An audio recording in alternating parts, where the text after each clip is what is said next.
Hi, Kelly. You're the first one in the room. I'm sorry about that. I was listening to Sterling. Um, I always find this program's rather interesting.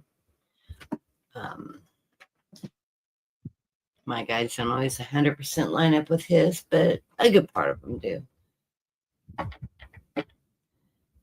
Anyways, so it's a beautiful day today. I was just outside and noticed that, hey, my program is going to start on my phone here.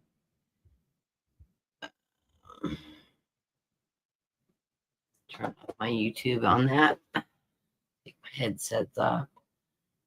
Turn my headset off here really quick. I'm sort of biding time for people to come into the room as it posts. Notice there's a little bit of a delay when I launch, people coming forward.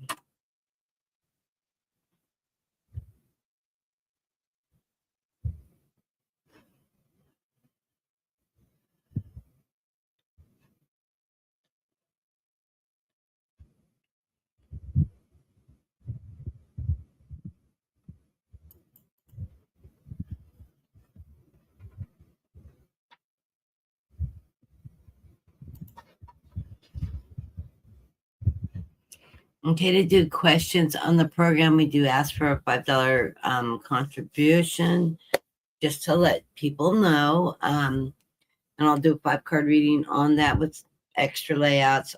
Today is the spiritual oracle reading. I am going to do a reading for the collective.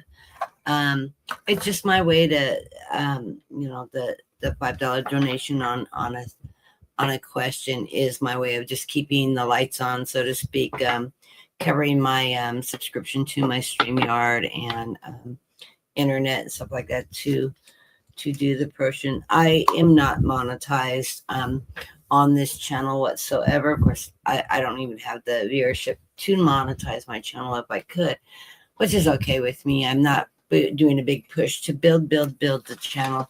I'm allowing my channel just to slowly build up as we go.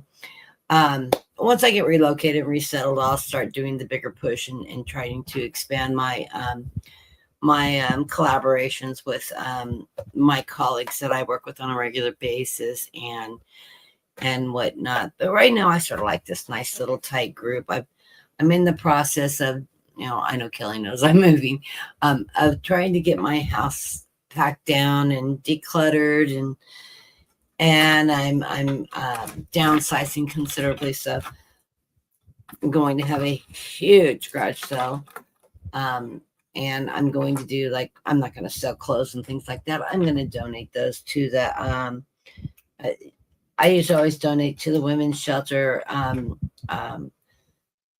thrift store because they do two things. They sell the clothing items to people that are just wanting to thrift, but they also people that are coming out of bad relationships through the women's shelter programs and the counseling programs and stuff.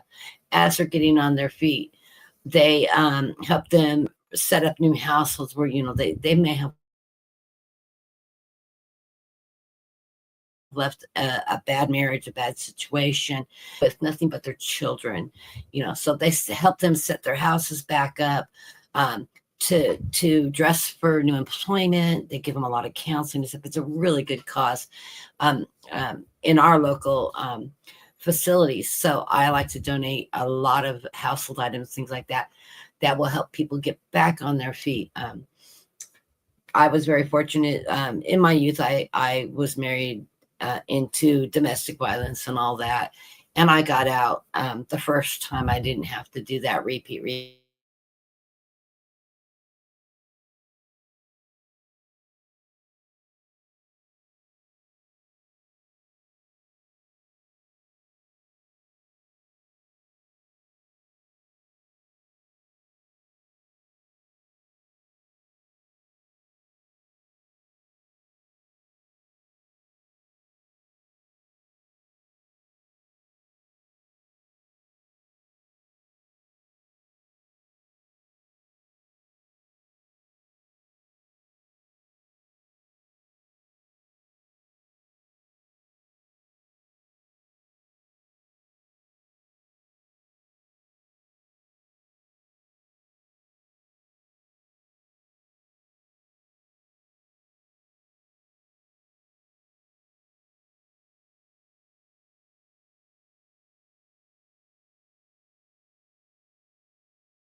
Okay, I'm back. I'm sorry about that. Um, we may be experiencing solar flares here in California right now. Because usually this is what happens when my screen freezes. Hopefully it won't be doing this off and on. I've been packing things, so I need to pay that. Let me grab my other computer. I'm gonna see if I can get it to launch. It's not even plugged in.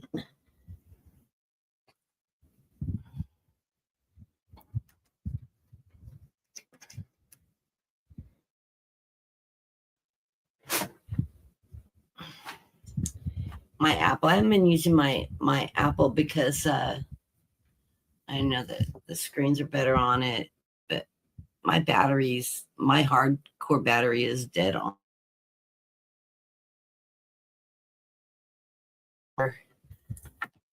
After I move it, all in due time, I will get a new computer. The one I'm using is a newer one. It's just that Chromebook, though. It's just a little cheap computer. Um, I'm gonna log into this one and see if this one's gonna go up and down too. Hey Siri, are we experiencing solar flares at this time? Let's find out if we got solar flares happening.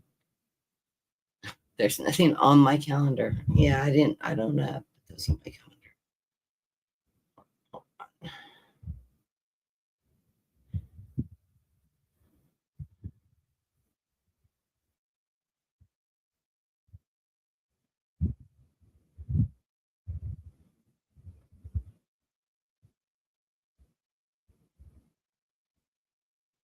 Well, it is going to be solar flares that we're having in this.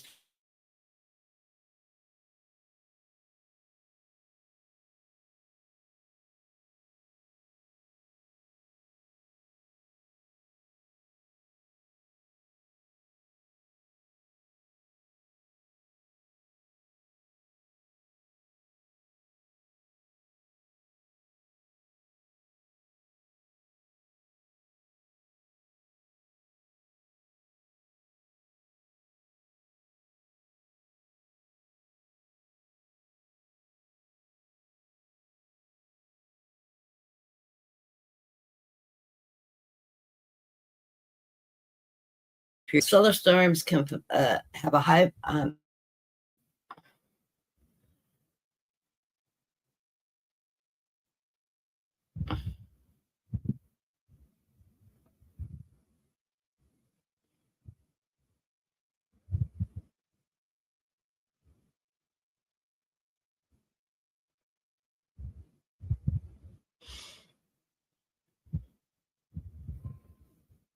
so yeah, we're having minor flares, which can affect our electronical systems here on Earth, but no great big ones where it's going to knock the systems out. I run off 5G through AT&T, so I don't know. I usually have really good connectability through AT&T. That's why I switched back to it. Oh well, we'll deal with it as it goes.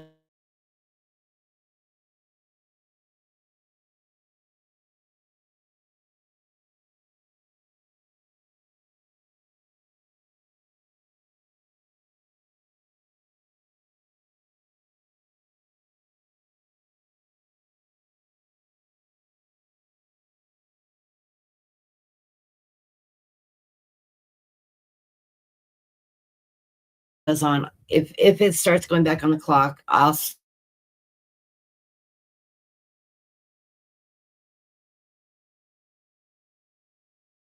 I can only use it plugged in, hardwired in to the electricity. When I am having solar flares, I'm thinking, man, it doesn't have a touch screen. Close that. Open up Google. Anyways, just in case, we'll pull it up though. while else I can try to switch over to the other computer.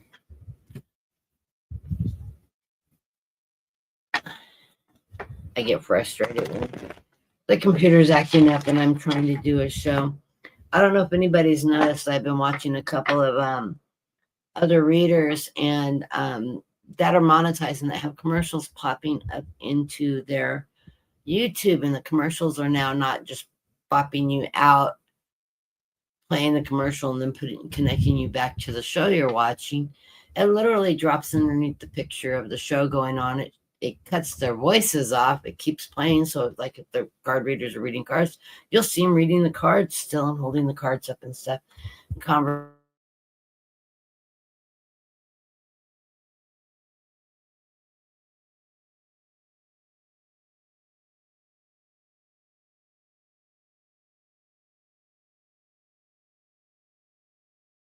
Conversation going, but the sound of the commercial goes, there it goes again. The couple of people I watched that's done that, you can skip out of them pretty fast. I don't know. YouTube is constantly evolving.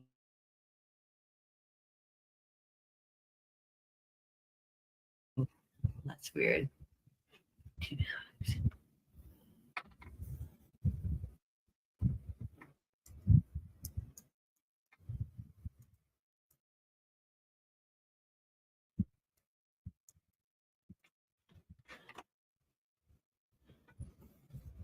I don't have a mouse connected to my other computer. I'm sorry about that. I'm just trying to get the StreamYard open on this one.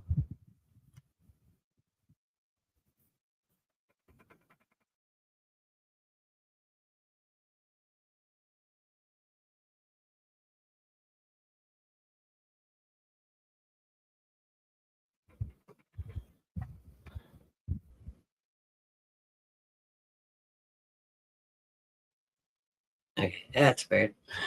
It's acting like I'm a brand new user. It's not even retaining my account. It should have automatically launched into my setup account.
Okay.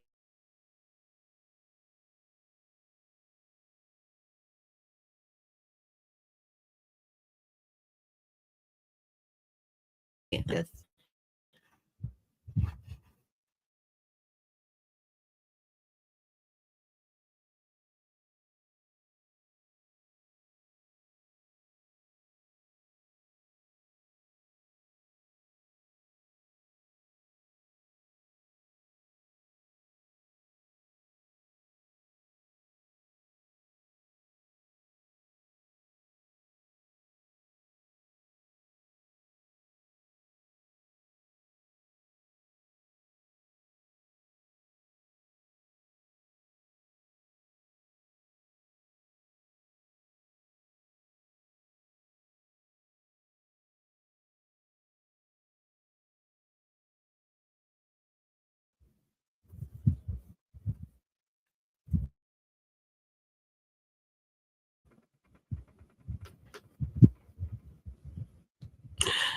I'm seeing if I can get the other one up. It is freezing off and on.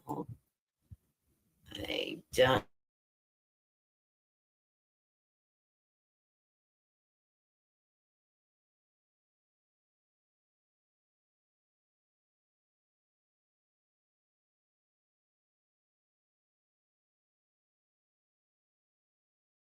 Just a second so I can control my other.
Okay, can everybody hear me? I'm still on the old on the computer I started with. I know it keeps freezing. I don't know what to do about that. If it continues to act up, we may just have to in the program. I'm trying to get my other computer up to see if it will launch. It's just acting really slow. It's moving very, very slow right now. So if it comes up and it's more stable,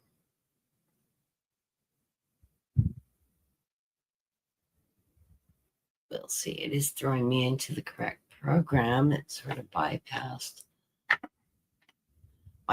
Might pick up an echo.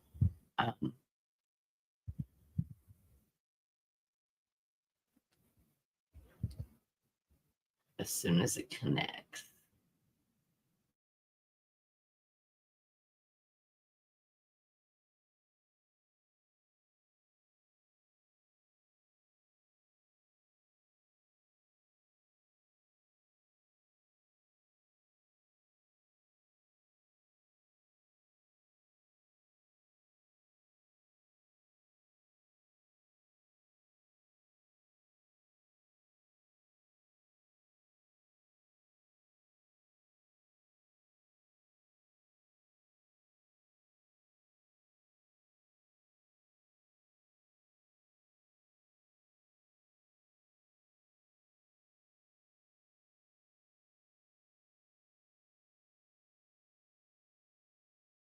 Which it is.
Okay, can people hear me now?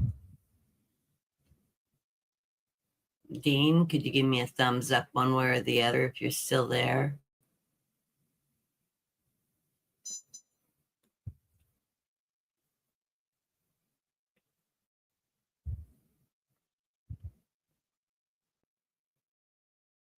I hope.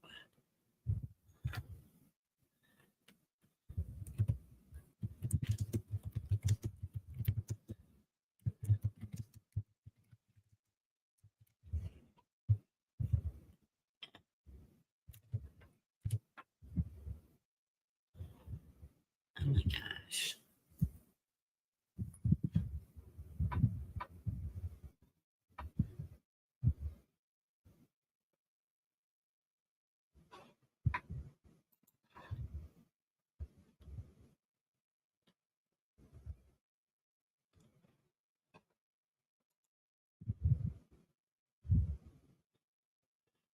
Okay, I got an applause. You can see and hear me now.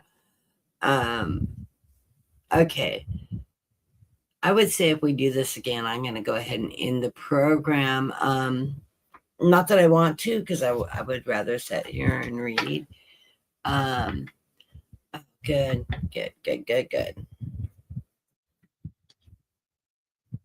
Okay. How frustrating. Huh? It just really messes up the energy. I'll reconnect. I got all my phones in front of me.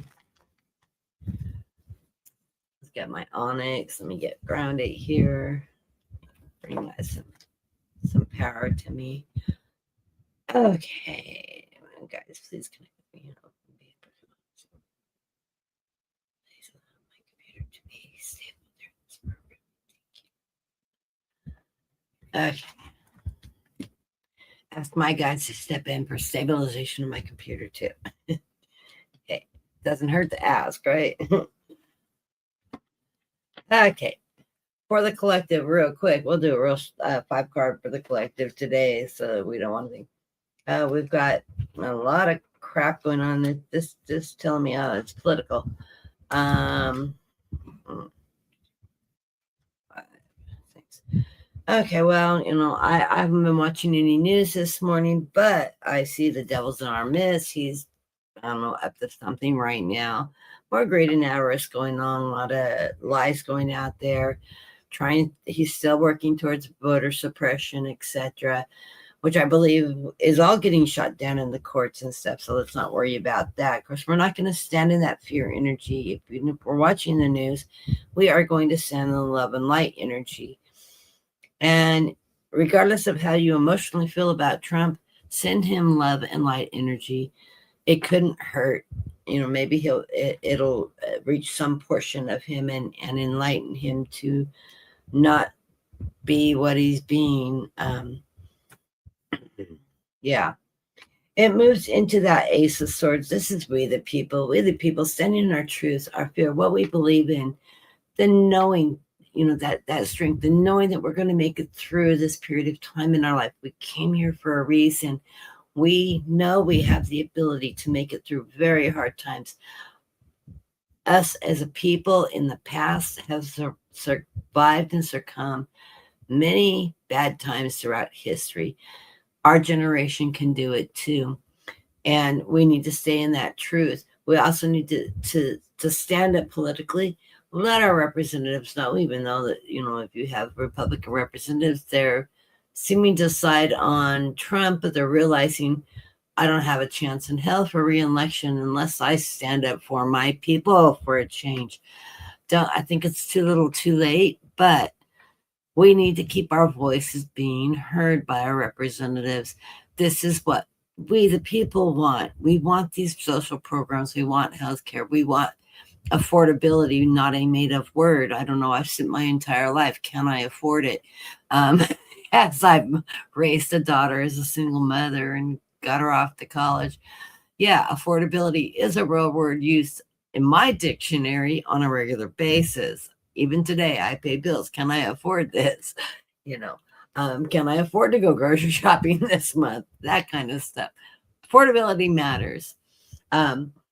but we need to stand in our strength, have our voices heard, let our representatives know we don't want our country ran the way it's being ran right now. So, stand our truths.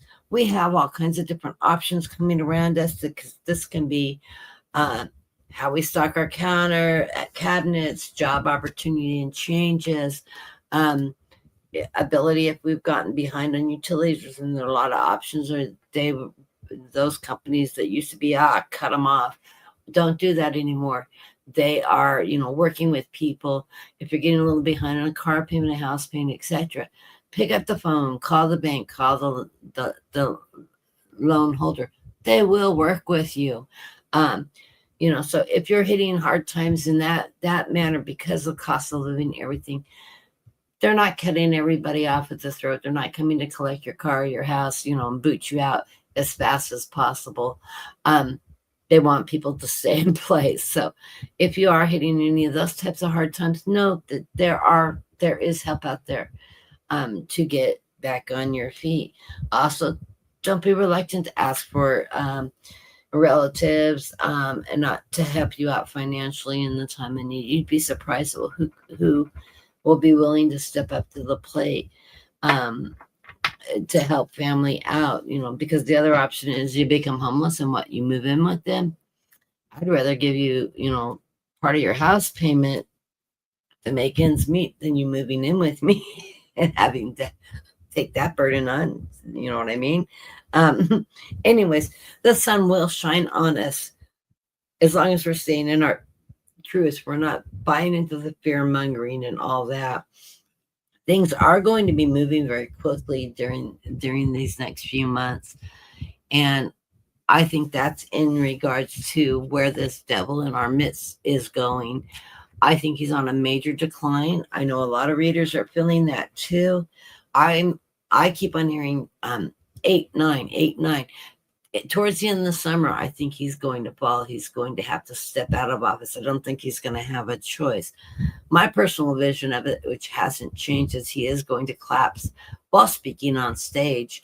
And I'm seeing it vascular, a stroke specifically, and that he goes down for the count. They're not going to walk him off stage. They're not going to pull him up off the floor and walk him off.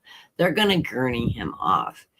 And then he'll disappear for a week, and then we'll get some false AI. Oh, he's back in the Oval addressing the crowd, but it's all fake. And when you see that happen, the minute you see the videos, you're going to know this is AI generated. You'll see the glitches in it. But we're going to do fine. We'll have change of seats. We'll have more change of seats. And then I'm with Libby on this one. I do see a collective government coming in the interim to try to stabilize. They're not going to do a lot of big changes, but they're going to try to stabilize, work on getting us out of that war, and try to stabilize the economy, reverse some of these, the ICE programs and things like that, nip those in the ass. Sorry, my language, but it needs to be nipped in the ass. And try to find some stability before we have the new presidential elections, which may occur earlier than expected, depending on how close we are to that election cycle.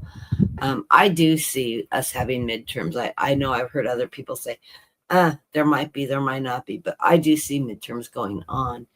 Will they be squawking about election fraud and all that? Yeah, he's already started squawking long before the election. He'll continue to squawk that, and so will the GOP as they lose their seats. They'll all sing in on that accord. So just beware of your environment. Don't make any rash decisions. No major spending sprees, anything like that. Just continue to slowly stock up your pantry. Make sure you have the needs you have. No big spending, no high ticket items. And, unless obviously your car has died and you have to buy a new car or something like that. There's wants and there's needs. And so weigh that wants and needs. We always want lots of things. Do we need it today? No. While this economy is very unstable, we just need to be practical about about the wanted dentals and the needed dentals, so to speak, as I always told my daughter when she was in college. Um, yeah, you want money, but what do you want money for? What is it that you really need?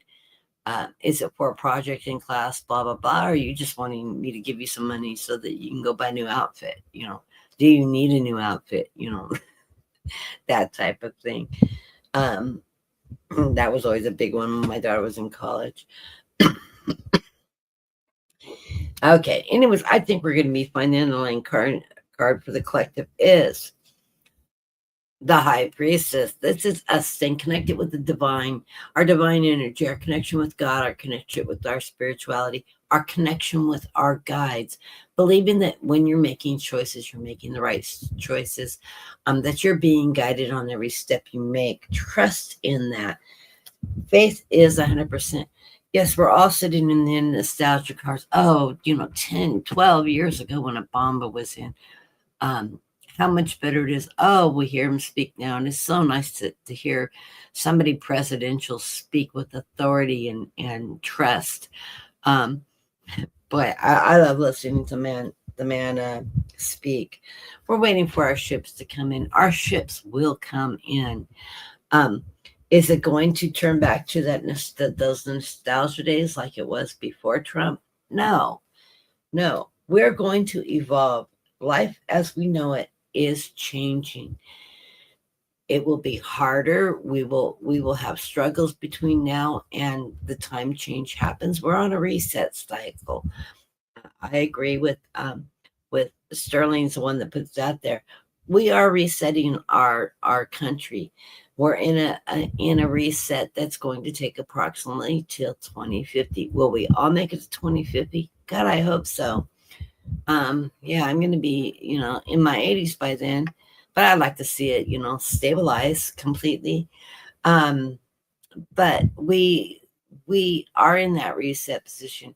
It won't happen overnight. It's like Trump's gone, now everything goes back to normal. No, it's going to take some time to get us out of the wars, our economy to stabilize, for the markets to balance, for the economy to balance and things like that. We've gone through the recessions before during the Reagan administration. It takes time. Was things like it was before Reagan was in office? Hell no. We evolved a lot. If you look back from the 80s, I graduated when the year Reagan came into office. I graduated in 82. And life is very different from 82 to now than it was from my childhood in the 70s, in the late 60s and 70s. I remember us going through the gas crisis. My mom and dad parked in line to buy gas. We lived in San Diego, and it was 3 city blocks to get gas, and you had to have gas to get gas because you didn't want to run out of gas and have to push your car up to the gas station. People did back then. When gas prices went from like 35 cents a gallon, I do remember gas being that low, to 50 and then 75 cents a gallon. Oh, my dad was just losing it on the high gas prices. Now I would love to have gas prices at 75 cents a gallon. When I was in high school, my car I could fill up on $6, a 12-gallon tank. I would love it now. My current car takes 12 gallons, and we actually hit the fuel light came on, which we never drive the car down that low. It costs us $50 to fill the car up on empty. I think we had like 19 miles left on the car before we were out of gas when we filled up. We stayed home all last week because we didn't have the gas to go anyplace. And, paycheck to paycheck. We're all in that boat. But, it's like, $50. But gas prices had dropped 50 cents a gallon since it was, I think he said it was $5.29, more than 50 cents. It was $4.59 when we filled up the gas Friday. So that's a nice little drop. Is it a super impactful drop? Well, yeah. Yeah, it is. Because normally I never go below a quarter of a tank in my car. Normally it costs us about $38 to fill up the tank. And I have one of those, you see on YouTube, they advertise those different devices you can plug underneath your dash or in your cigarette lighter. I've actually tried both of them. I ordered them online. I didn't order them on Amazon. And my gas mileage in my car, honestly, went from 32 miles a gallon to 44 miles a gallon. So they work. They're worth I don't know how much I paid for them. I bought a set. I ordered two because I figured we're going to buy another car. So I ordered, and I was going to see my daughter. So I took my daughter on one, and they sent me a 5-pack. I paid for two, though. I went back and looked. No, I paid for two, but I got 5 in the package. So I took my daughter and my son-in-law one to try in their car. And she says, yeah, it's working in her car. She's getting a lot better gas mileage. My daughter drives a lot. She's got 4 children that she is running sports, school, etc., etc. My daughter's go too. So, yeah, those do work. I can, at least the one I got works really well. I also got, in fact, I've been watching the advertisements and I just ordered a couple more, but those boxes you plug into your wall and it regulates the surge of electricity and lowers your bill. I got those 2 years ago and my utilities did drop 25%. It didn't drop as big as they said, but then I got 2 of them. And I went around the house to see if they were the same brand, and they were, but one of them has died. One of them is not working anymore because I tested it with the electronic tester. So I thought I'm going to order a couple more because it does make a difference in my utility bills, and that's probably why my utilities aren't $500 and $600 for the air conditioning. They're running right around 180. 150 to 180, and last month I had an $89 electric bill, but then my husband didn't turn the air conditioner on because I was out of town, and I've taught him to leave it alone. And it was over 100 degrees. I said I would have turned it on despite me. And in fact, I told him to turn it on. He said, no, I'm fine. We have tile floors in our house. We live in California, and the tile keeps the floors cool. So if you live in a hot climate and you're building or redoing your flooring, so if you live in like Arizona, Texas, Nevada, tile floors are fantastic. They temper to the temperature of your house, and then they keep your house cooler.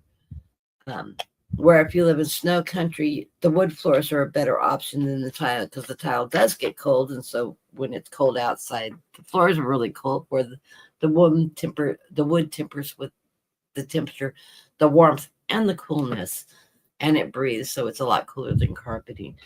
Just to let you know, it is a way to save money. Okay, let's go into the oracle readings. Slip up and down my group. I don't see a bunch of people added to the room. And I'm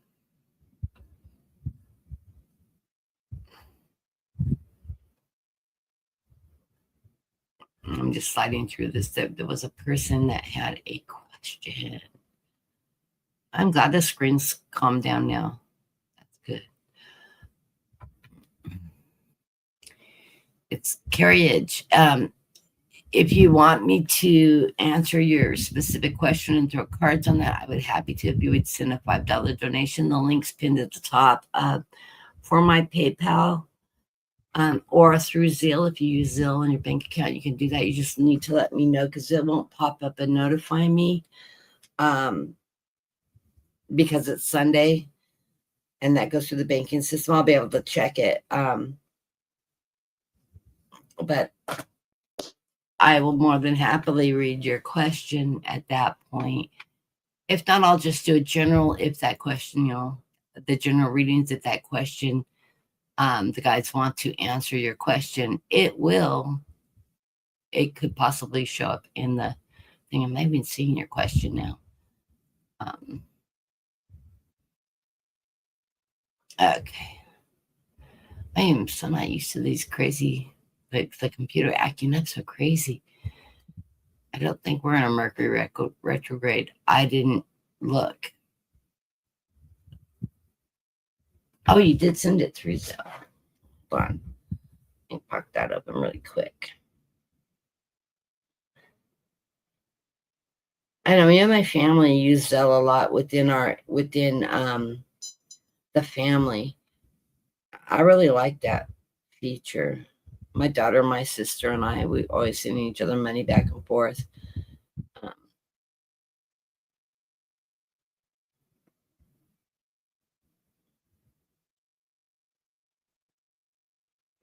Ask me, do I want to do a review? No, not really. I'm not ready to do that right now.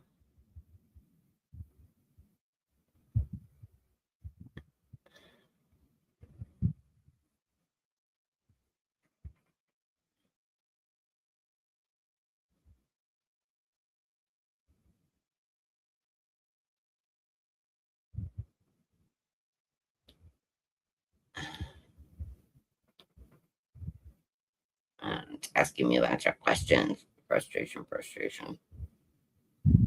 Okay. There it is. Thank you. That was very nice of you. Can you repost your question for me, please, so I can pick it up? Because I'm scrolling through here. And hey, Snow Wolf, I'll add you to my list. I didn't see you in the room yesterday. I called close before then. And I didn't remember to get back and pick anybody else up. So sorry about that. Oh.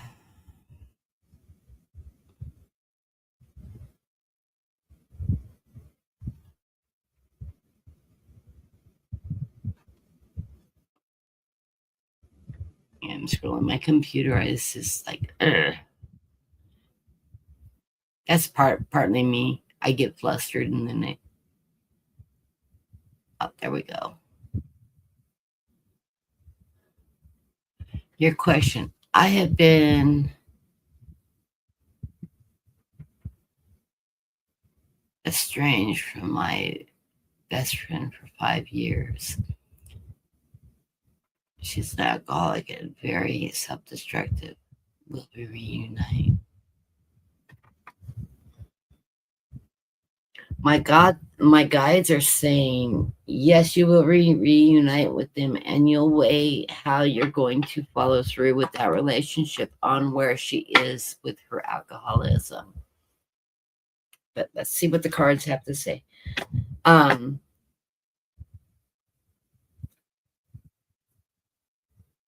You can't carry that destruction. They're saying use my other deck. Let's see what the cards have to say. It's a really good question. It's so hard to watch some spiral. And, with drugs and alcoholism and things like that, that is something that is a demon they have to deal with. They have to hit their bottom before they can reach out. And I'm sure a lot of us have had our run-ins with people within our family or even ourselves at some point in time. Slide down that rabbit hole a bit. There is ways out. But you can't help somebody that will not help themselves. It's my always a very true advice. I know we went through that with my sister in her 30s of all times. It wasn't a teenager thing. It was she got caught up in it as an adult. And it took her years to pull herself out. She's clean, sober, and has been for, 10 years now. But it was a huge impact to our family while she was going through it, to the point that my mom, I told my mom, I said, quit helping her. All you're doing is enabling her until she hits rock bottom. I said, love is the only way you're going to be able to do it. And my mom reluctantly, because that's her baby. And my sister was a mama's baby on top of that, and my mom kept on telling me she's gonna get out of this, she's gonna get better, and I didn't see it. I honestly didn't see it. She was so drowning in it. Um, and it was a tough love. It was when my mom closed the door, closed the house, and wouldn't let her stay there while she was like that. Well, she was robbing my mom financially blind too.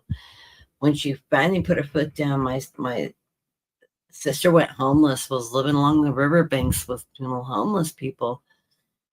And we're not sure exactly what happened, but one day she came home and begged us for help, begged my mom for help.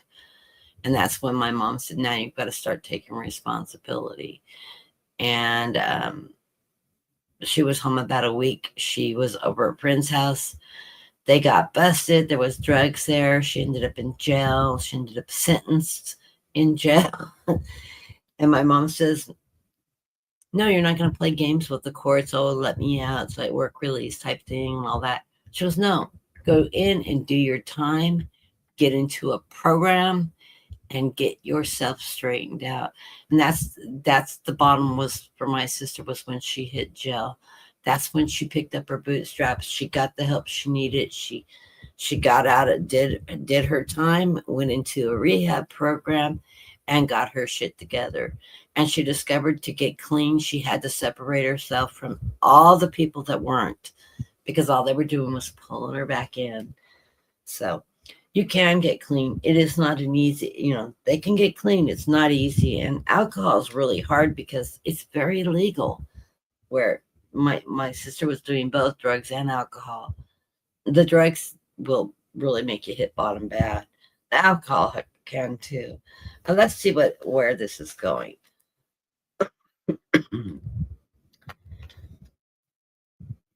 With your relationship with your best friend. And I do pray that she does find her way back. Very, very hard.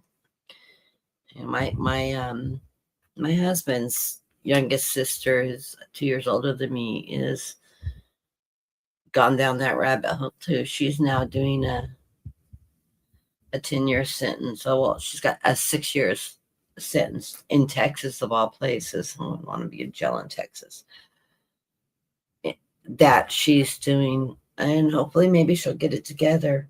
The underlying card of this reading is the Seven of Cups. This is your wishes, your hopes, your dreams, or it could be delusions too. But this is your energy right now. You're really, really hopeful that, that she's doing the right thing. She's going in the right direction and all that. But until you start peeking under those cups, you're not going to know where that is. I do see, I get, following that, I get the Devil, the Avarice. This card also is connected to that addiction card, that not being in control of your own destiny and stuff like that. So yeah, she's been hit hard with this Devil card, with this that energy of that drug abuse, caught up in that darker realm. But there is hope. You plant those seeds. You have planted those seeds. I think I'm feeling like, yeah, at some point in time in the near future, you need to reconnect with her. Let her know how you feel. See where she's at.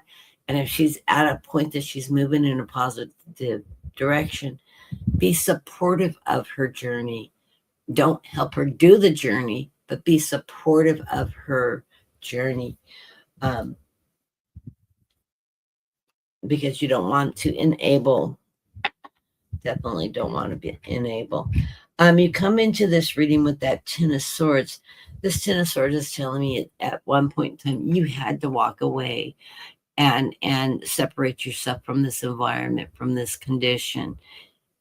It was the right thing to do, because you did not want to get drawn into that or be an enabler to that. So you had to do what you had to do. So feel proud of yourself to be able to do that and not get caught up into that, because it's easy to get caught up into it too, or become a codependent and be super supportive, and you're feeding the fire, and allowing it to continue. So that I do see that you're taking that leap of faith, though. So you are ready to try to reconnect. I see you taking that leap of faith, that reconnection, seeing how she's doing. Tell her how you feel.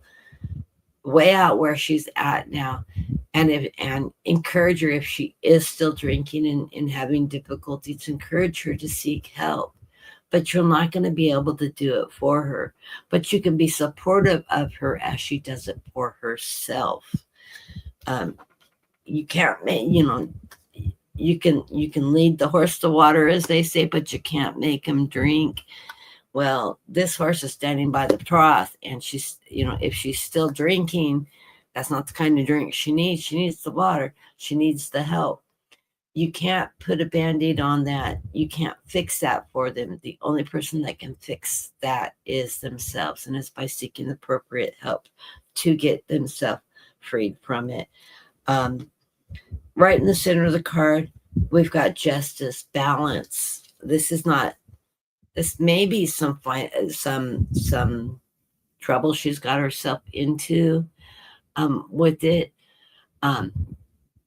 Hopefully that's not what it takes, her to get caught up in something legal that's going to make her stop. Sometimes that what is the bottom of the barrel where it takes you before you get in trouble, like my sister. That little trip to jail straightened her right out, made her look at herself. Plus, she got separated from the drugs and stuff long enough. She was in there long enough to be separated from access that her mind cleared. So, and then she started really taking a look at herself, as everybody else was seeing. Because, when you're using drug and alcohol, you're in a delusional state. You only see it the way you want to see it, not necessarily the way it is. So hopefully she's not caught up with a legal problem. But if she is, this is the point where it's going to be the point of she's going to have to find her balance. So she's gotten herself in trouble. By going through that, maybe what allows her to move forward and find that balance in life. You get the Page of Swords here. This page is a messenger. The messenger is you. It's telling you you're bright, you're knowledgeable, you have great ideas, you're well informed. This messenger also says stand in your truth. Use that knowledge to stand in your truth. This is letting you know that you have the tools you need to deal with this, one way or another. It may be a hard choice of is she still actively involved with the alcohol, etc., etc. You may have to walk away. Hard to do when it's your best friend. But, be honest with them. I love you to death. I do not like what you're doing to your life and how you, and the direction in which you're going. I can't be a party to that. That's going to be really hard because this is somebody that is dear to your heart, of best friends, like a family member. But like I said, you can't fix them. The only person that can fix them is themselves. But you know that. So, but the final outcome card coming on this is the Ten of Cups, the happy family.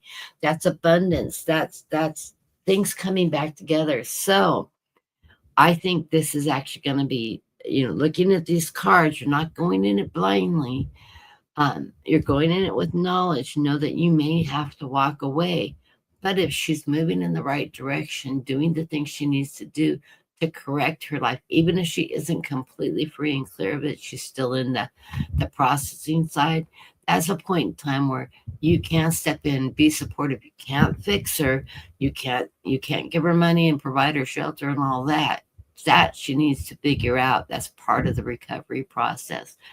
But you can be supportive and encouraging and there for her, because what it's going to do, it's going to lead you back into that family connection, that family friendship. So you're walking a thin line right now.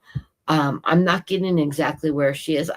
I'm feeling like she's moving through that cycle now. She's hit that point of bottom.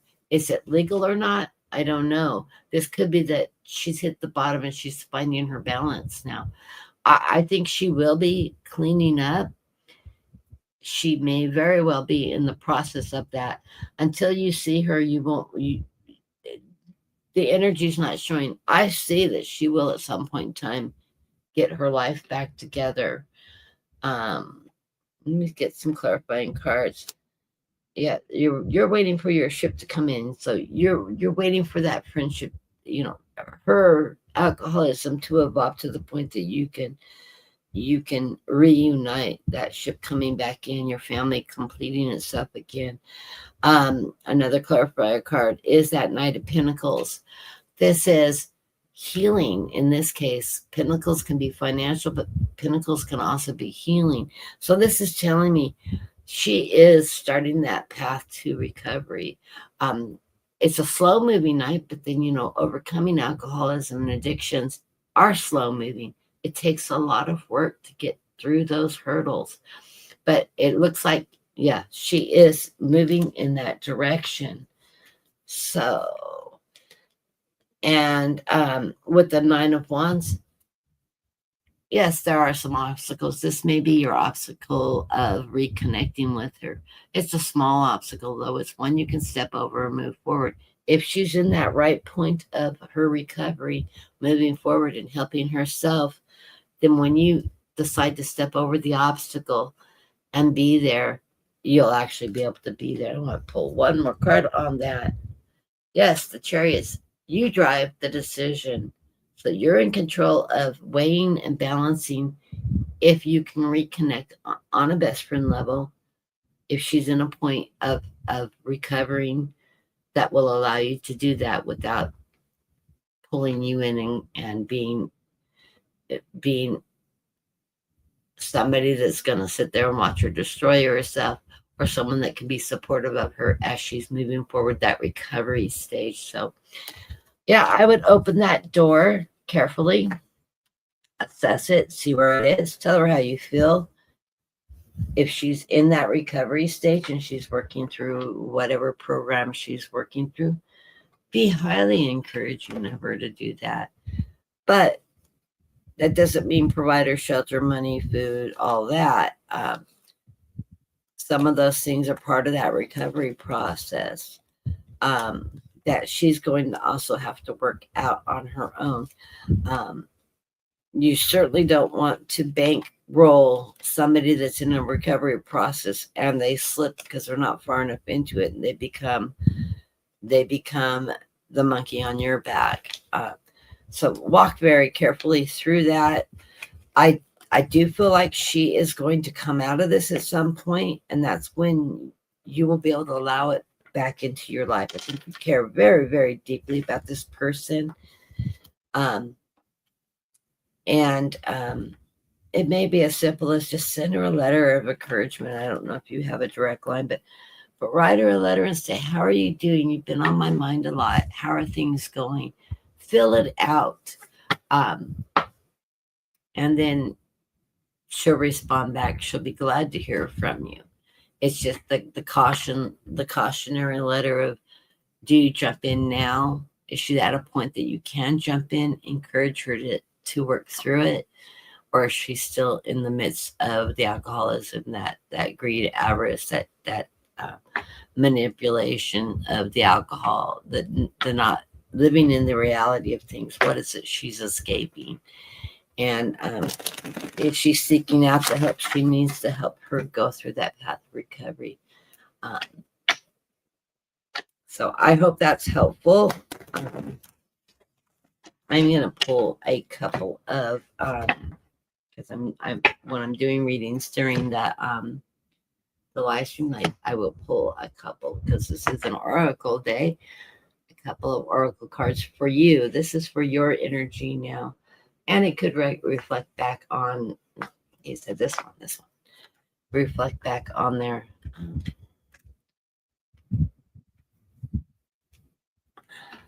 Do a surrender card. I like this surrender card. Surrender to the attachment to results.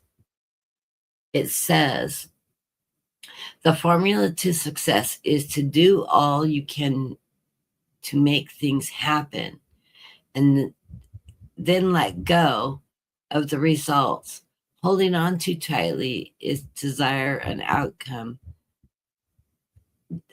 Holding on too tightly to a desired outcome can sabotage it. Wow, that's sort of supportive of what I was trying to tell you. So yeah, that's it. I like that card.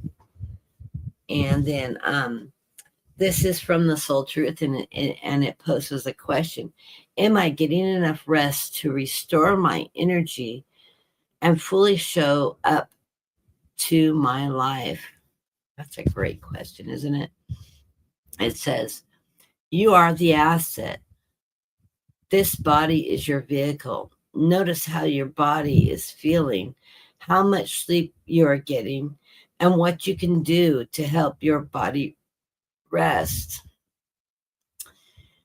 It says today's soul action: take a bath, put on some lavender essential oils, and go to bed ridiculously early and give yourself a timeout day.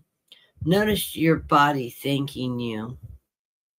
That doesn't mean you're going to fall asleep like that, but boy, I do lavender bath salts every night before I go to bed. It does really relax you, and it helps you calm down and achieve sleep so much better. But your body needs to shut down and rest. Today's mantra is, the more I give myself permission to rest, the more I can contribute. It's all about self-care. Take care of yourself, because you can't help others and take care of others if you are not well rested and you don't take care of yourself. Consider it a pampering day you deserve. We all deserve that. So self-care is really, really, really, really important. And everybody that knows me in the room, what is my card? Temperance. It's self-care. It's patience. It's getting the rest, allowing your body to heal and recover when you're having moments of being down. It's always a constant reminder. And it's funny because Brenda read for me privately the other day, and what card showed up, and as soon as she pulled it, she started laughing, and I went, it's temperance. And she goes, yes. She goes, and you're right. It shows up in almost every single reading a reader does for me. So this is that temperance card for you, that one that reminds you that if you don't take care of yourself, you can't take care of anything else in your life. So it's really important to get that rest. I pulled a postcard for Spirit for you also. And this is in the category of You Are Loved. It says, dearest you, even though life seems now to be moving full stream ahead, it's time to rest. Oh, more rest is needed here. Allow ideas to flow through you and take root in your heart before they reach your mind. Honor this process by becoming empty and allowing for impressions and the magic of dreaming. You might feel lazy and unproductive, but we know better. Just as sleep is a way for you to recharge before renewal, so are you in a time of dreaming. In this powerful process, you can co-create. Your soul merges with your spirit, and in a profound way, you can receive your music directly from the source and play your part in the symphony of life.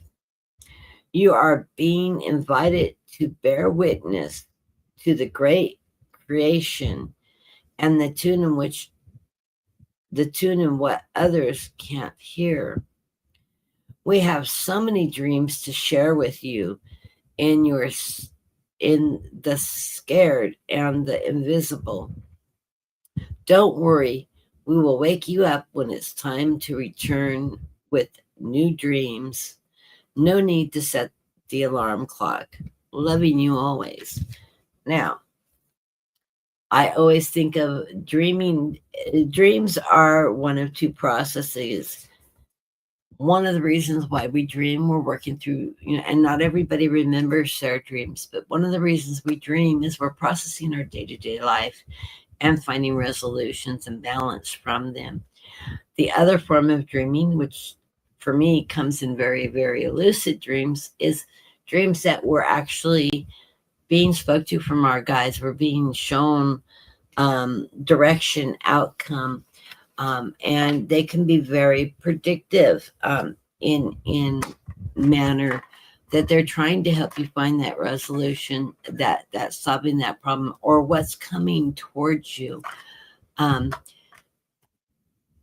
One of my earliest signs in my ability, very, very young, was lucid dreams, predictive dreams. Unfortunately, they were usually of somebody dying. And it's funny because I've heard a lot of readers out there tap into the deaths of loved ones, grandparents, loving aunts, uncles, etc. When they were very young, knowing it was going to happen before it occurred. They may have said something to mom and dad about it, and then boom, the phone rings the next day and grandma's died, or an aunt's died, or in my case, my uncle died. Yeah, it's really hard to carry that as a child, that kind of psychic ability, and then it comes true, and you saw it unfold just like it did in real life.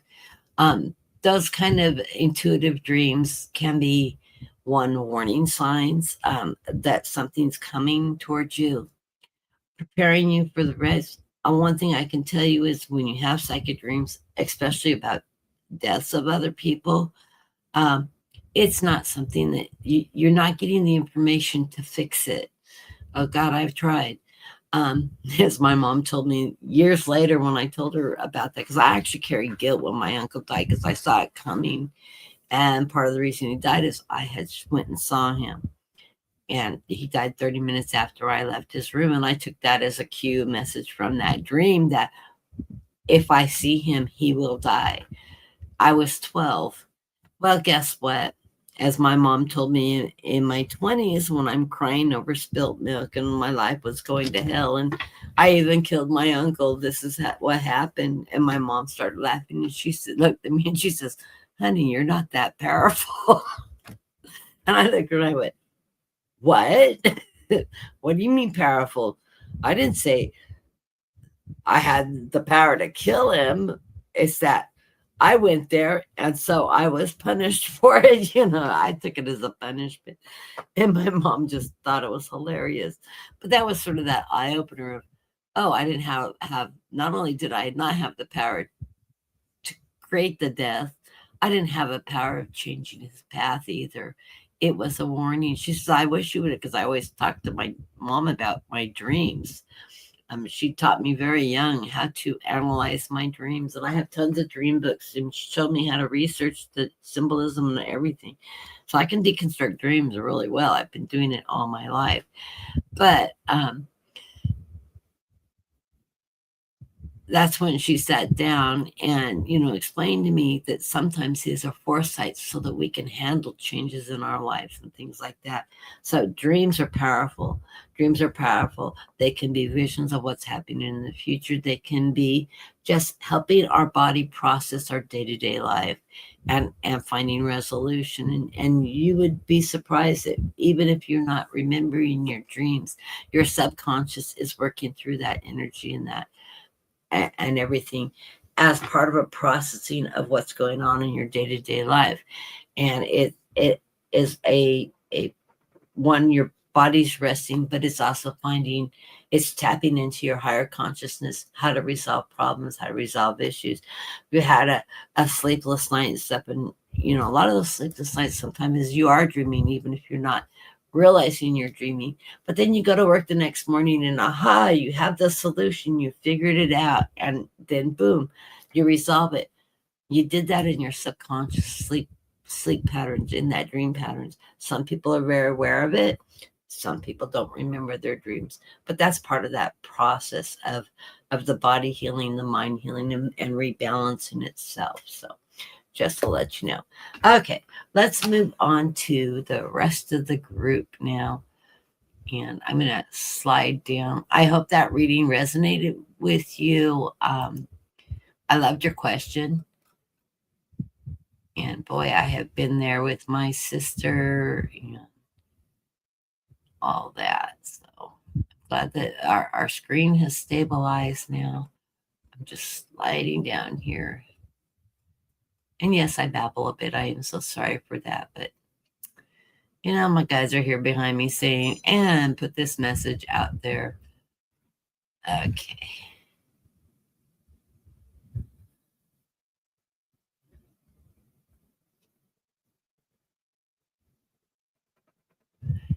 Okay. So we got you. I hate it when I've got a pop out box here. Let me pop it out. I can see this better. Open a new window. Okay.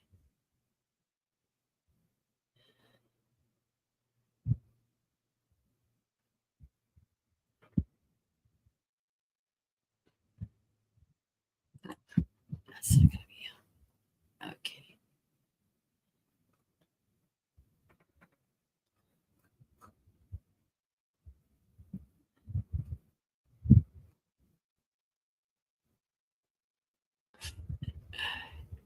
It's hard to see here.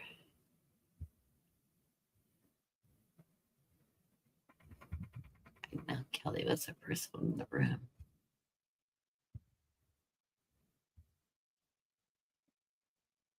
Oh, that's fine because it only says I have 3 people in that are starred. I know Kelly was in first. I'm at the top of the thing. Let me go through and click everybody that's in the room. Then Marby, and then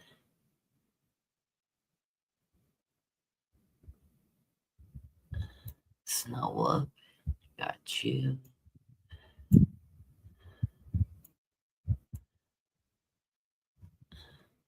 That's because I was going in and out. It dropped things that I had clicked.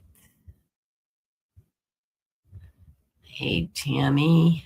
Got Tammy here. Got Barbie.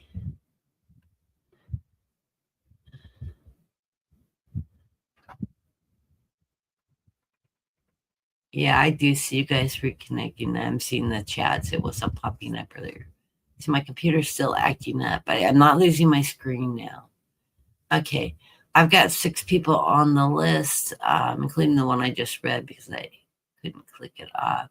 So I've got Dean, which I will read last. Snow Wolf. I will go ahead and read Snow Wolf here because I forgot. I know Snow Wolf and I are really good friends, so I'm doing an oracle reading on this. So let me pull oracles for it. On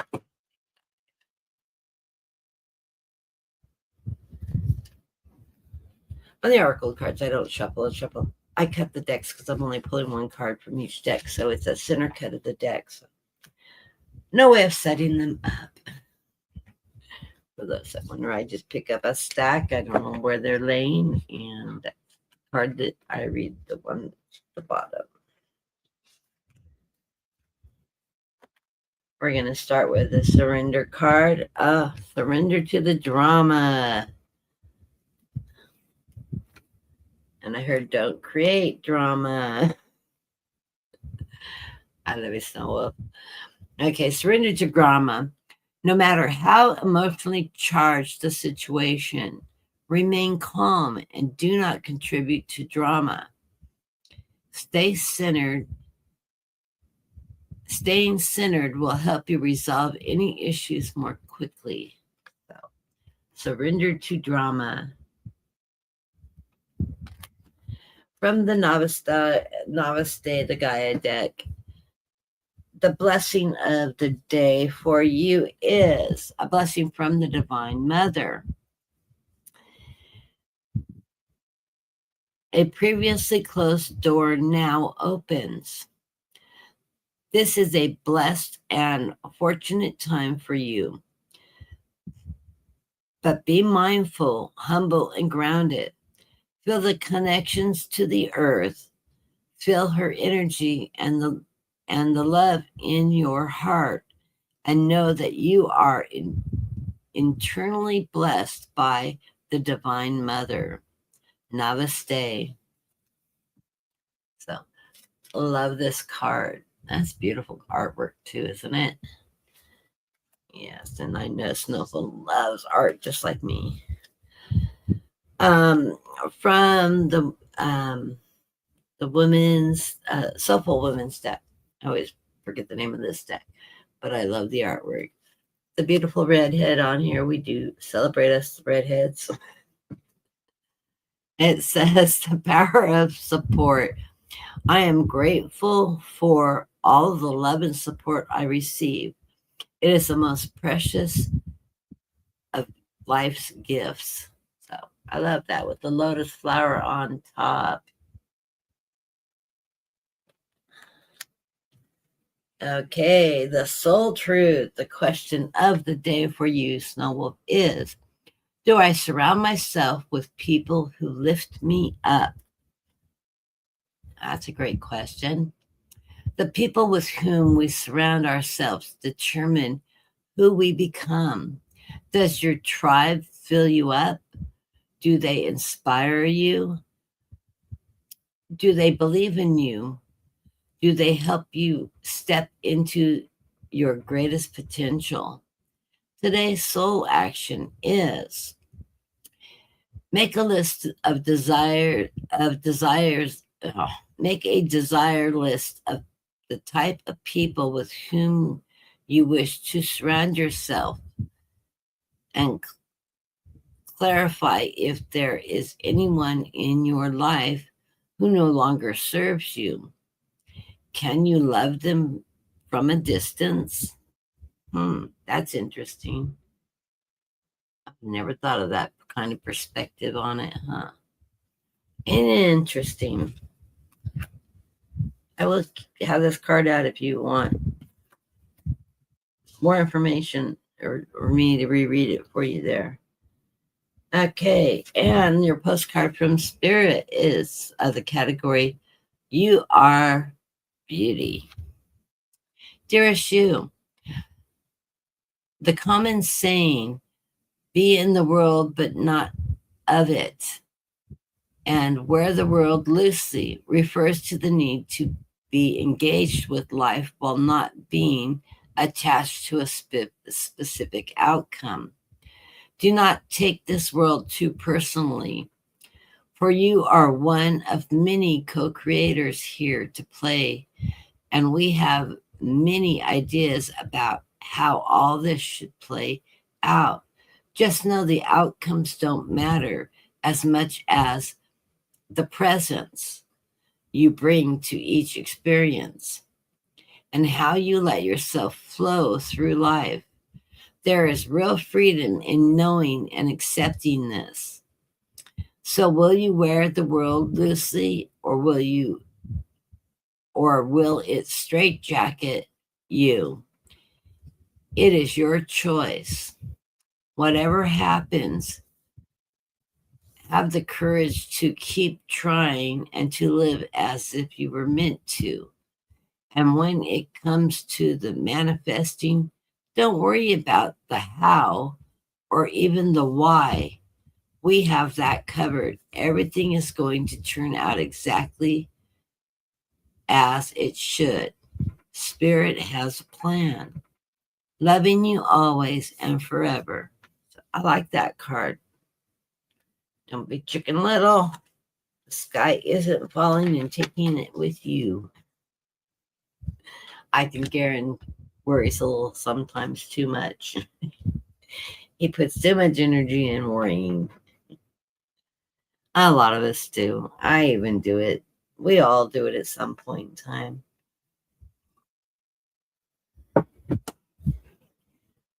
Some things we are just not meant to change. We're meant to see. And next up, we have, I can't see the name. Oh, Kelly. How are you doing, dear? And you can hear now it says, I'm so glad. I thought this was going to be a nightmare. I was just going to have to cancel the show, and I don't like canceling the show, especially when I'm feeling good and I'm wanting to read. Okay.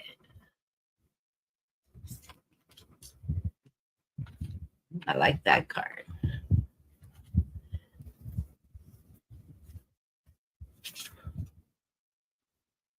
How pretty is that? Isn't that a beautiful card? I love the imagery.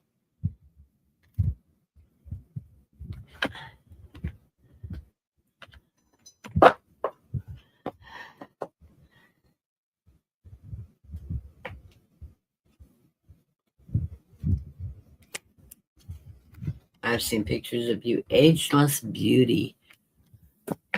Yeah, you're not going to be you're going to be one of those people that just doesn't age.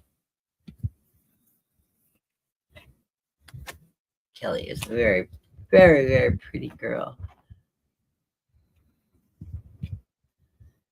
Ageless beauty, it says, with grace, dignity, and strength, I grow into the unique texture of my feminine soul. Yeah, there you go, Kelly. You got that. Okay, from the Soul Truth. It says, where am I called to use my voice right now? That's a great question, isn't it? It says, you have a soul script that was written to be spoken. Your story matters, and it's time for you to share it with the world. Today's soul action. Share your story with at least one person today. Be brave and speak your truth. Your voice will be the catalyst for hearing others. I'm sort of taking that as you tell your story, people are going to relate with your story. Yeah, love it. From the Gaia deck, the Gaia Oracle deck, the blessing. And don't you just love the imagery of that? It's really, really pretty. I'll try to make out what the script says in their script written in that painting. The blessing of positive thought. Each time you notice a negative thought cross your mind, stop and consciously replace it with a positive one.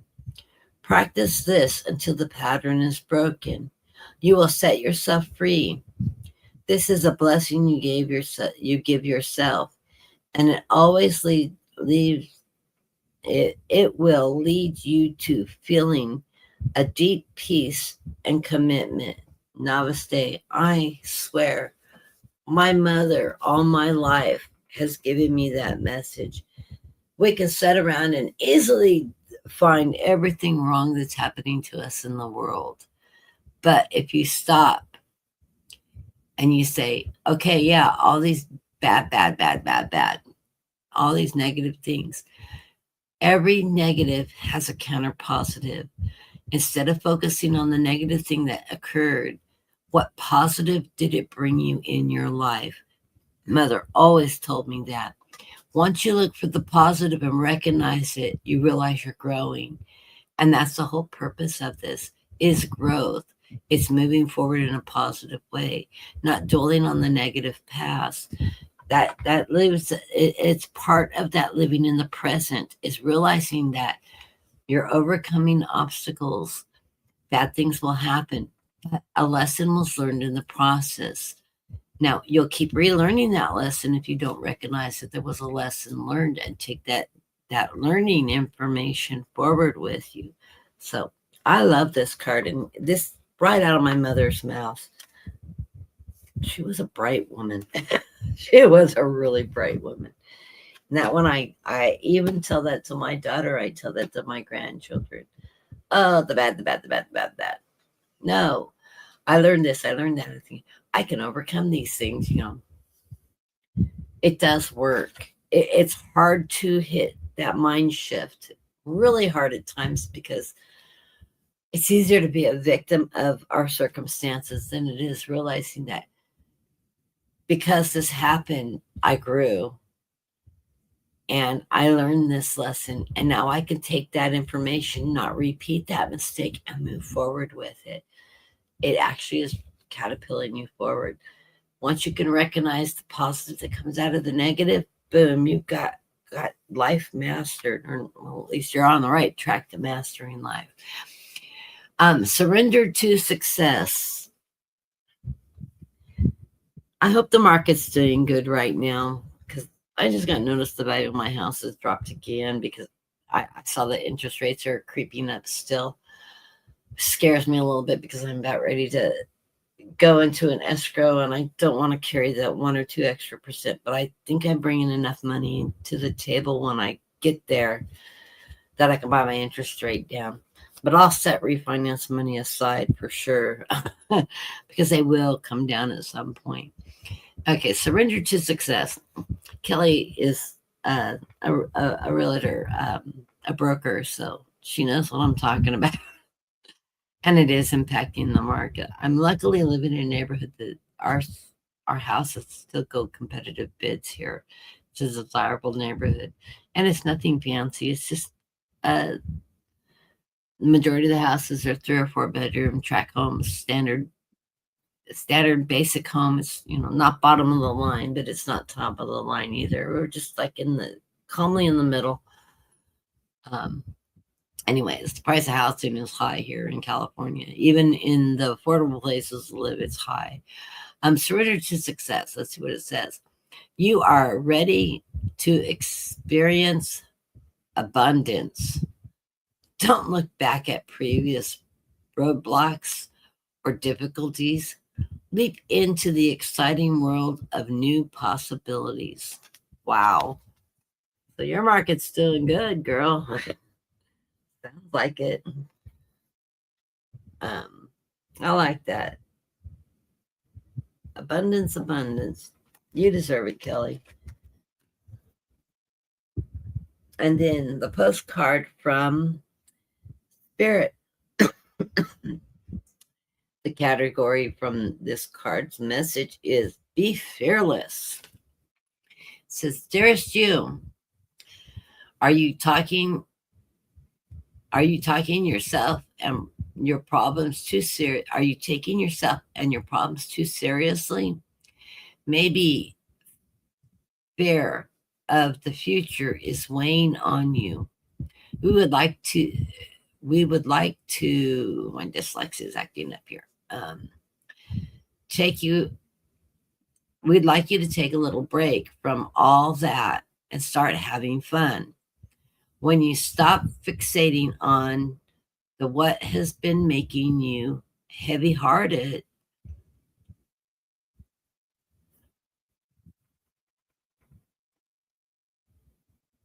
we get a chance to move from magic we get a chance to move the magic in your direction. I'm sorry, I'm having problems going from one end to the other. Dyslexia is such a weird disease. Usually I'm flipping sections of my sentences around. We just need you to let go a little. Spirit needs some room and gets very inspired by your laughter. And when you have fun, just get out there and have a good time. When was the last time you really got loose, silly and goofy? Maybe you need to go dancing or watch some. It's funny because the first thing I thought I saw is you out there dancing. Yeah, go out there, take your husband with you, go out there and go dancing and have a really good time. With the 4th of July coming up and stuff, there's a lot going on that you can get out there and let your hair down. Maybe you need to go dancing or watch some funny comedy to make you laugh, or call a friend and know that you will be reminded of how ridiculous and delightfully giddy you can be.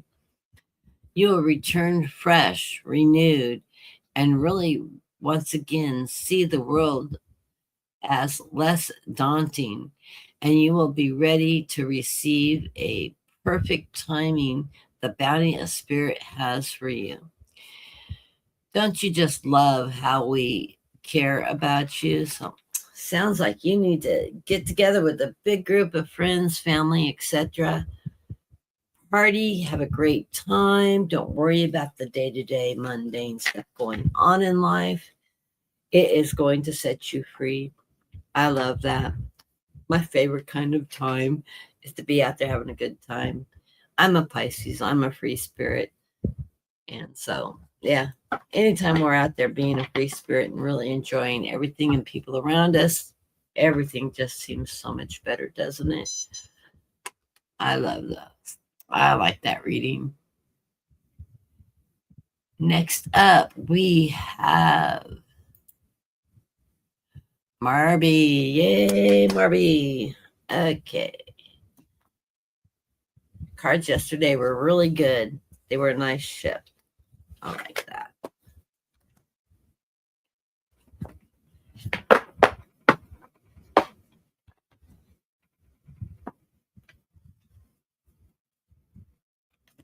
Soul Truth. I love the imaging on these cards. Easier to cut if they're stacked really tight.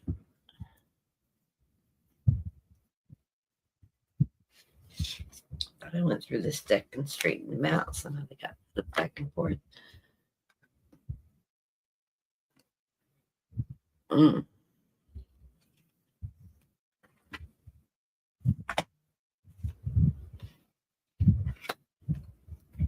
Surrender to effortlessness.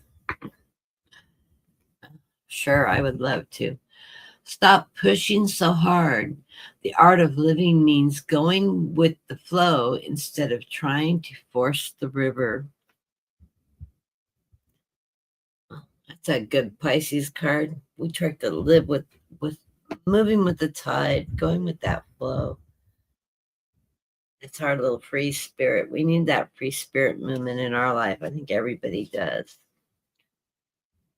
Love this card too. The artwork on this Gaia deck is just beautiful. I love art. I love art. Your blessed power. You are a field of endless possibilities with unlimited power to create. Every atom in you is full of abstract potential that could be mounted into any form. Every particle of you holds the blueprint of creation. You are the force of nature and a great blessing on earth. Namaste. I love that. It's like giving you a message of be creative. Use all your inner talents as you move forward right now. I love that. And you know, one of the most relaxing things you can do is be creative. Use one of those creative tools. If you draw, if you cook. I mean, cooking, yes. I love to cook. Those that watch me, I'm a quilter. I cook. I'm an artist. Of course, haven't been doing much art lately. I'm a writer. I haven't done much writing lately, but I do like to write. I deep dive into information. I love research, things like that. I'm just a weirdo all around. I absolutely love science. I do a lot of diving into science. I like architecture. I like, anything that is involved with forms of creativity. I really thrive off of it. And, we're here to learn on a constant. It doesn't mean we have to be in school all the time. But if something strikes you, get in there, jump in, do a little research on it, dive down that rabbit hole. You can't not learn enough in your lifetime. Even if it doesn't apply to your job or anything, it makes you a better informed person. Okay. From Soulful Women, we have Soul's Truth. The artwork, I just love the colors and the vibrant and the harmony that brings in the picture. Sometimes it's hard to see on the screen. Soul Truth, it says, I listen to my soul's simple truths and allow myself to unfold naturally. Yeah. Shouldn't be rest. I love this. I didn't notice this before. He's got an eagle over him, a white eagle over him. Sacred. Okay. I love it. And the soul truth. The question is, where can I create more space? Okay, let's see what it says. Instead of filling yourself up with busy work and things to do, create more sacred space in your schedule. In your schedule. So it's your time and space. In your home, your mind, your lungs, and your heart. Wow, the whole package. Take time to just be. Today's soul action. Do a clutter detox of your schedule, your home, your innermost self, and make space for clarity so clarity can come in. I like that. Okay, I'm working on that. I am packing, and as all us women know, when you're packing and you're purging things out of your life because they no longer are serving you. Garage sale, donations, hard to do. And I'm purging, and one of the things I'm telling myself as I'm purging, and it's really hard to get rid of things like clothes and shoes and things we hold on to. Knickknacks, memories, is this an item in my life that has importance? Is it, like the family member? Why am I keeping this item? Okay, that's important to me because I've lost both my parents, and it's just my sister and I now, and my daughter, and of course my grandkids. That's my family now. I have some aunts and uncles that are distant, but I never talk to them. We no longer connect. My mom was the rock in our family, and before that, my aunt that raised my mom was our rock in our family. Those were the two monarchs in the family that brought our family together all the time. They no longer exist. Nobody has taken that spot up. So our family has blown out in the wind. I talk to my aunt still from time to time. My daughter talks to my aunt still from time to time, but I don't talk to my other aunts and uncles. Well, my other aunt, one of my aunts passed away. One of the ones I was really, really close to has passed away. The one I grew up with is my age.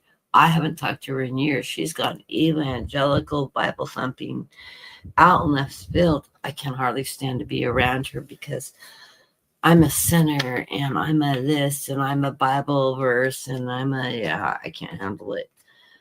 Because our belief system, we were raised with the same religious background, yet we are so many different ways of different people. I didn't grow up in the evangelical church. I grew up in the Nazarene church, very different than the evangelical, and I spent a lot of time at the Catholic Church because every single one of my best friends growing up was Catholic. So we went to each other's churches all the time. Our parents highly encouraged it. So I have a very good Catholic orientation. I have a very strong Nazarene orientation. When my grandparents switched, I do not know how that evolved into that evangelical church. Was the weirdest thing. I constantly questioned everything they were ministering. I never felt comfortable there. It just so didn't resonate with my soul.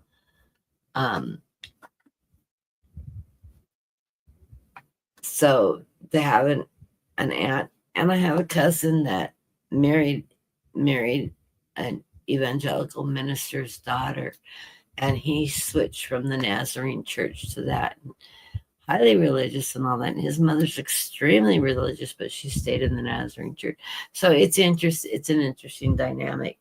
But I spent a lot of time. I had a falling out with God in my youth. Many of us do. And when I reconnected with God, the higher being, my spiritualism, I studied a lot of theology of all the different religions, some more than others. But the one thing I learned studying different cultural theologies is there's a fine thread through all of the teachings, Judaism, um, Catholic, Nazarene, um, Hindu, all that.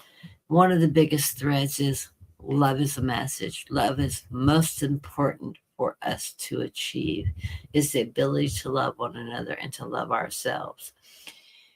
And the next thing is all of our Bible stories throughout history, all the different books have some form of the same Bible stories consistently through that.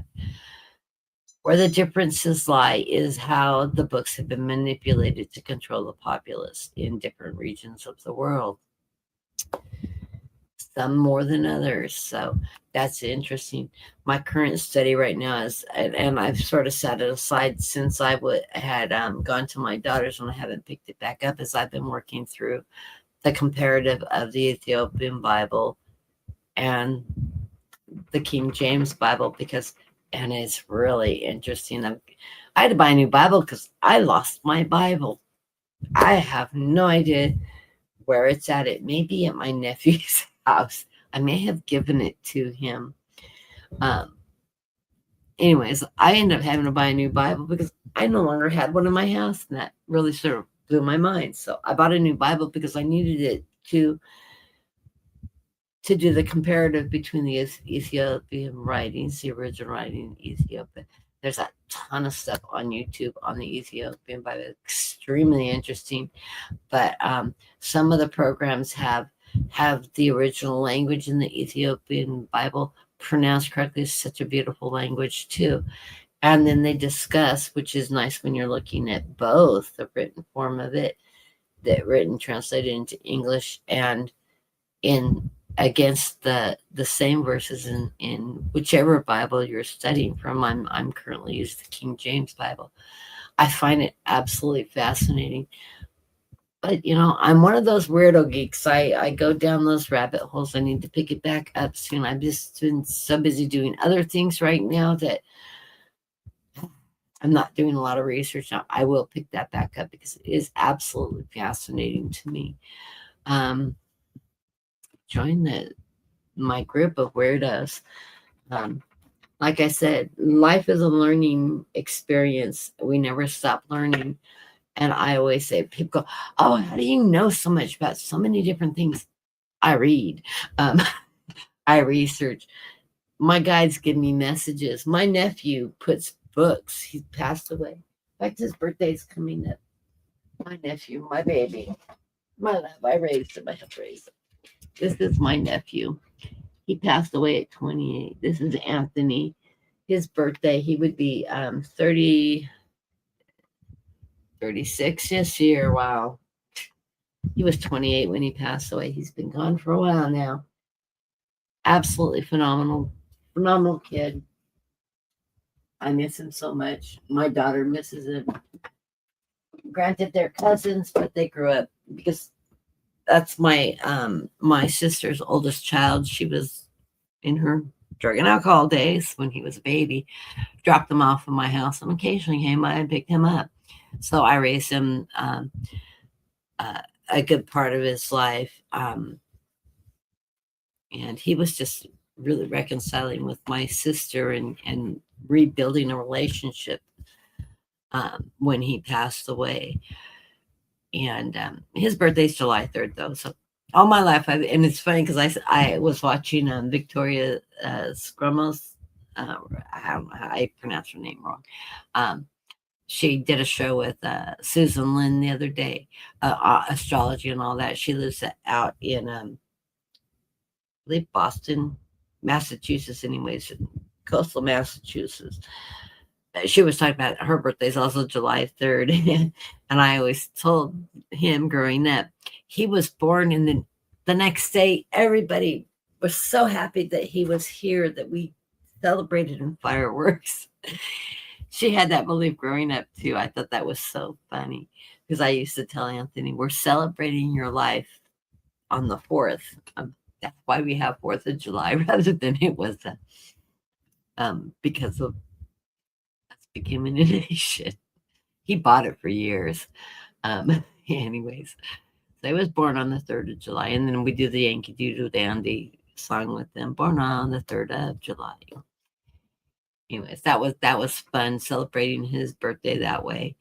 His brother's birthday, his brother was born the day before Easter, so we made a big story about how he came to bring in the Easter bunny, bared gifts of candy and eggs and all that. Yeah, there's a story for both of them. My daughter was born. It's funny. We have birthdays right on top of holidays. My daughter was born on the 1st of June, which Memorial Day weekend usually occurs. So she usually always gets a 3-day weekend coming on her birthday. It usually falls right on her birthday, someplace where you get the extended vacation weekend. And of course, we memorialize all of our soldiers during that time, and we come from military families, so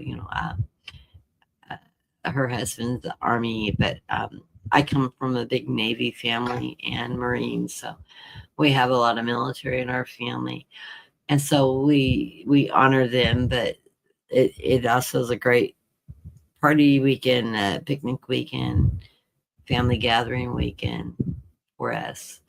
My mom, born on Father's Day. My dad and I, my birthday's the 8th of March. My dad's the 14th, and St. Patrick's Day was on top of our birthday on the 16th. But yeah, we sort of went all out on St. Patrick's Day. My sister's the oddball out. She's born on the 26th of January. No holidays. She's a leftover from Christmas and forgotten. I never got a birthday card until February, around Valentine's Day, because my dad's birthday is on March 14th. About Valentine's Day, he would be going, oh, my birthday's in 30 days, or 28 days actually. He would remember on Valentine's, and oh, he forgot to send Nancy a card. So Nancy usually got a belated birthday and Valentine's card, both. And she was always mad at him for that because he never remembered her birthday. But he never missed mine because mine's 6 days before his. So that used to make my sister so mad. But yeah, that's how birthdays fall in my family. And obviously we are late fall, spring babies. And then my husband is... birthday is on June 22nd. It just recently passed. He turned 69. I said, yeah, next year he'll be officially old. But he turned 69 this year. And his birthday is the day after the solstice. And those of you that have a birthday on the cusp, in fact, I looked his up because he is like 2 degrees Cancer. He literally made Cancer. And he has a lot of Gemini traits, but he's definitely a Cancerian. Everywhere else, he has a few of the Gemini traits. And of course, I raised a Gemini, was raised by a Gemini. So it's a very distinctive personality. So if you are born near on the cusp, get your birth certificate, get your longitude, latitude, what city you were born in, and look it up, because you may be celebrating the wrong sign, depending on if you're looking at Western astrology or Vedic astrology, and where exactly your birthday landed, at what time and degree your birthday landed. If you're born on the cusp, you could be the sign that's just coming to end, or you could be at the beginning of the next sign. So yeah, be aware of that, because you may have grown up thinking you're an Aquarius and you're really a Capricorn. You never know. And so and yeah, my husband, the year he was born and where he was born, he literally, the sign changed within just a couple of minutes of his birth. Had he been born just a few minutes earlier, he would have been a Gemini. He was that close to the cusp. That's why he's only 2 degrees into Cancer. he just barely got in there, and became a cancer. But yeah, he has that crabby disposition and all that. That's infamous. Long arms and big hands, the claws, the crab. But anyways, okay, let's finish doing our readings as I babble on to the universe. Marby, did I read you? Yes. No. Yes, I did. Okay. Yes, I did. Okay. If I didn't, scream to me, Marby, and I will read for you again. Next up is Tammy. And I'll have to go into my other page to see it. Oh, we got Trend Zone is in the room. Okay, let me jump through and hey Brenda, God, I missed your show today. Sharon called me. She was waiting for the ferry, going to she was heading up to Kevin's seminar. And she called me when she was waiting for the ferry, and we chatted for about a half hour. And that was right. She woke me up. In fact, I had gone back to bed this morning, and we got chatting. And then I got busy, and then at 1 o'clock I realized I missed your show. Oh, didn't mean to. I'm gonna grab Trend Zone here. My room is closed. I'm just picking up the people that have been sitting in the room in the background.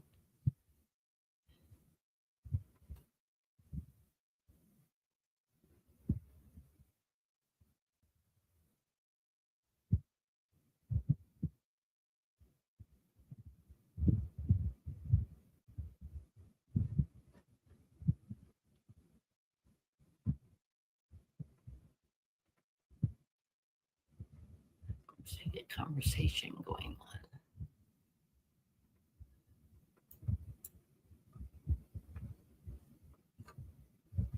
It's not letting me scroll.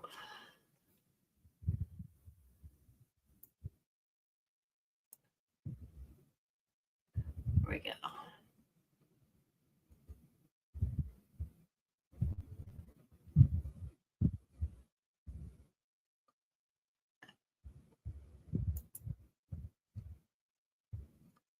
Okay, my computer.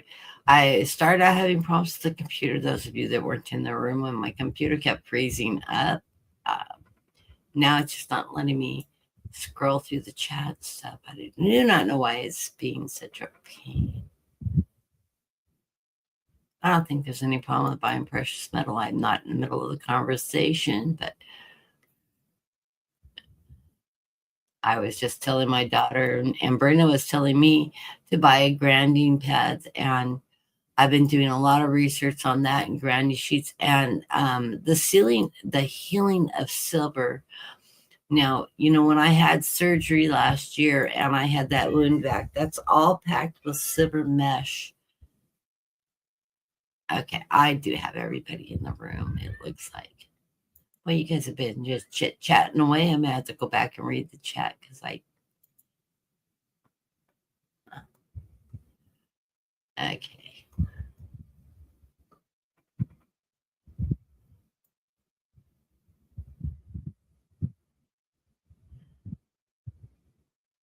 Yeah, we're in the middle of a global economic reset. Absolutely. I'm just picking up one-liners in conversations, but I totally agree with that statement there, Trend Zone.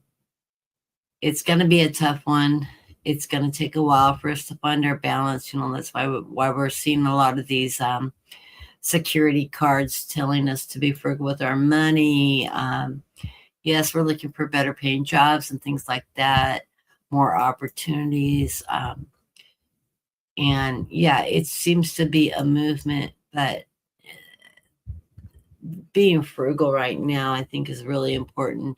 One, making sure we have enough goods and things to take care of ourselves and to work with others in that process, but also to be very frugal. Wow, we're already 2 hours in. Okay, I'm going to have to speed up here and do some quicker readings because, boy, that 3-hour reading amplified me, but it also wiped me out the following day. is one of the things Sharon and I had discussed, and I know Brenda and I have discussed that when you're a reader and you're reading for long durations, it is extremely energetically taxing on our bodies, because we're channeling, we're drawing in divine energy, which taps into our own personal resources of our own bodies. And I struggle with it a lot because I'm an extremely open channel. It's hard for me to turn my channel off. My guides are constantly chattering at me. And I know there are other readers that are just like that. It's hard to block it. One of the things I do is, like, when I'm out in public, I just sort of put a shield all over myself, but I can't function when I'm that shielded. So it's a constant struggle for me because, when I'm like, but if you watch Brenda and I'm in the room, you'll see me typing my channeled response. I'm not throwing cards in the background. I'm just channeling what my guides are saying. And I usually hit enter about the time Brenda or Anna are reading their cards. And it's so funny that they coincide, which is great confirmation. It's validation, that, yeah, I'm getting the messages. So I'm pulling cards for Tammy real quick. I'm missing a postcard. I'm just going to get postcards because those are really time consuming for me to read. And I'm having problems switching back and forth today. Life of dyslexic. Okay, the card coming in for Tammy Bambi. I know you're not using that name, Tammy. I am. The question of the day from the Soul Truth is: I am in my head, or am I in my heart? It says, what is qualified? What is the quality of your self-talk? Our brain is like a muscle. If we condition it daily, the fear and the limitations will take over. Mastering our thoughts is about being the creator of our own life. Where you head meets the heart is where the miracles happen. Today's soul action. Today, master your mind. Watch an inspiring video. Do something tapping. Read an empowerment book. Write out all the reasons why you believe in yourself and your dreams. I like that. So you're putting your head in that positive mind first, allowing yourself to develop that muscle. I like that. Great advice. The surrender card. You need to surrender to silence. Sometimes that's hard to do, isn't it? Sometimes I absolutely love just going out. It's the silence of the artificial noise that I need to shut out. And I've said to people, you want a good way to meditate? I hear people saying, oh, I can't meditate. I never can get focused on meditating. My mind's just going and going and going. Focus on the sound of nature, the rustling of the trees, the chirping of the birds, dog barking in the background, cats meowing in the background. Focus on nature, things in nature rather than in your head, and it'll allow you to quiet your soul down, and then you'll hit that meditative state. That's probably one of the best ways to learn to meditate, I think. And if all else fails, use some guided meditation. Kim Kaplan on, I think she's my last year. She did a guided meditation, bringing healing energy in the other day. I caught it last night, and I just joined on in and did that. It's a really good meditation, is bringing that light in. So you might want to catch her. I think it's Kim Kaplan. I don't know. I took some classes with her. I've read her before. So I haven't worked with her in a long, long time. It was years and years ago. I should reconnect with her. Anyway, surrender the silence. In a quiet meditation or contemplation, let go and enter the stillness within. Silence can heal and replenish. And that's what I'm talking about. for me, I grew up in the woods. I learned to meditate in the woods. That's where I find my silence, and that's that focus on the natural world out there functioning rather than the noise pollution of our society. That just really calms me down. Go out and hug a tree. I grew up in Oregon, literally in the forest. So, yes, I'm a tree hugger. I love this. Look, Tammy, there's a picture of you on the card. It says, a blessing woven into time. The present circumstances are guiding you to the sacred space inside of you, from where you will see things more clearly. Look through the eyes of the soul, and you will find the answer. This card is a blessing woven into time. The time will come soon. Namaste. So I love that. That's beautiful. And from Soulful Women, surrendering. I had a surrender card, but this card is surrendering. I just love this artwork. Surrendering. I honor the truth in surrender as it opens me to the gift of the divine grace. Love that. So blessings to you, Tammy. Let's move on so I'm not on here 3 hours, because we don't want me crashing and burning. I've got so much to do around my house.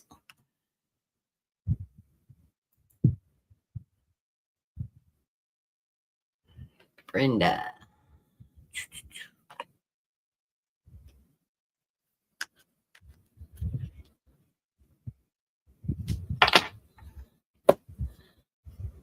It wants me to take just the bottom card, but they're be stuck together. I am grateful for right now, the Soul Truth card. Adopt an abundance mindset. Gratitude is an antidote to all your problems. It is impossible to be fearful and grateful at the same time. Gratitude improves your health, opens your heart, and changes your state.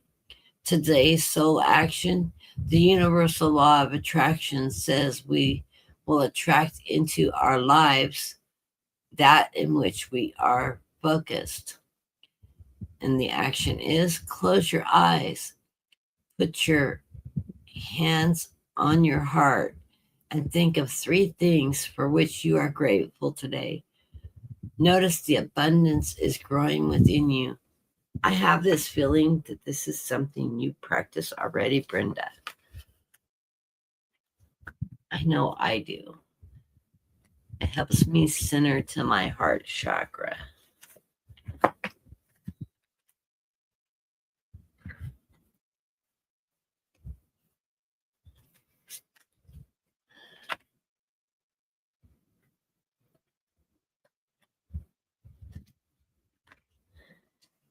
Okay, then the Soulful Women's card says path awareness. Oh, I love this. If I sincerely ask, I am always guided back to the right path for me and my central purpose.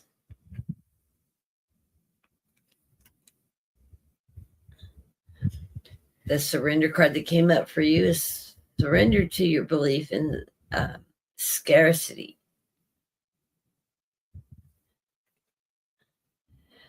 The universe is asking you to open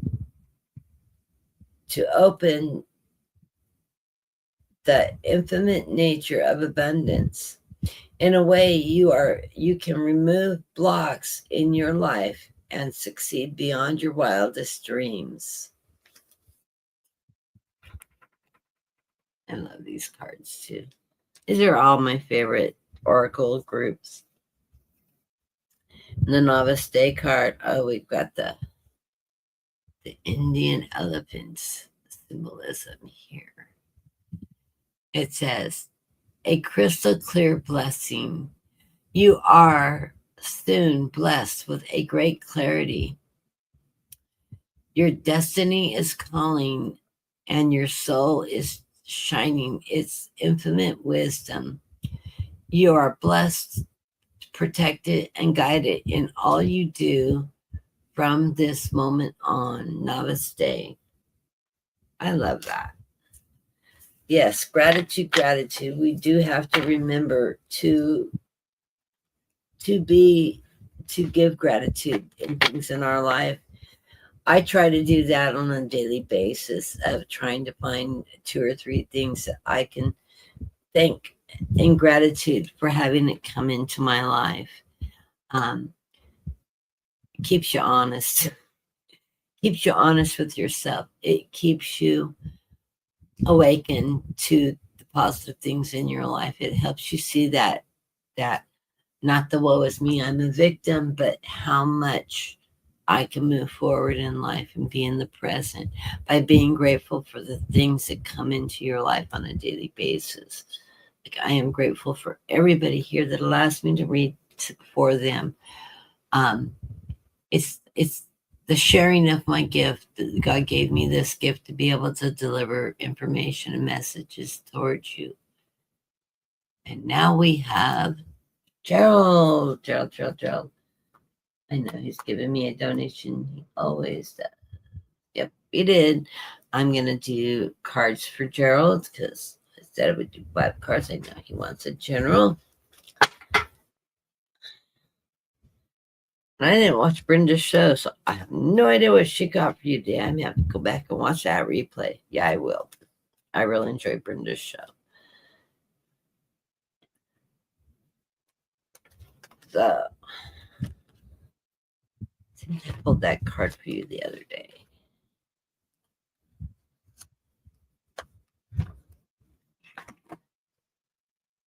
Underlying card. Wow, you got the world. You got the world of ascension. The world. You got the world by its tail, and you're ascending. And the Ace of Swords, living your highest power, your strength, your truth. Of course, you do. And the embodiment of Pentacles. Yes, you do have that. Midas touch, that way to secure your future, to have financial security your way. I love it. So reflective of you, Gerald.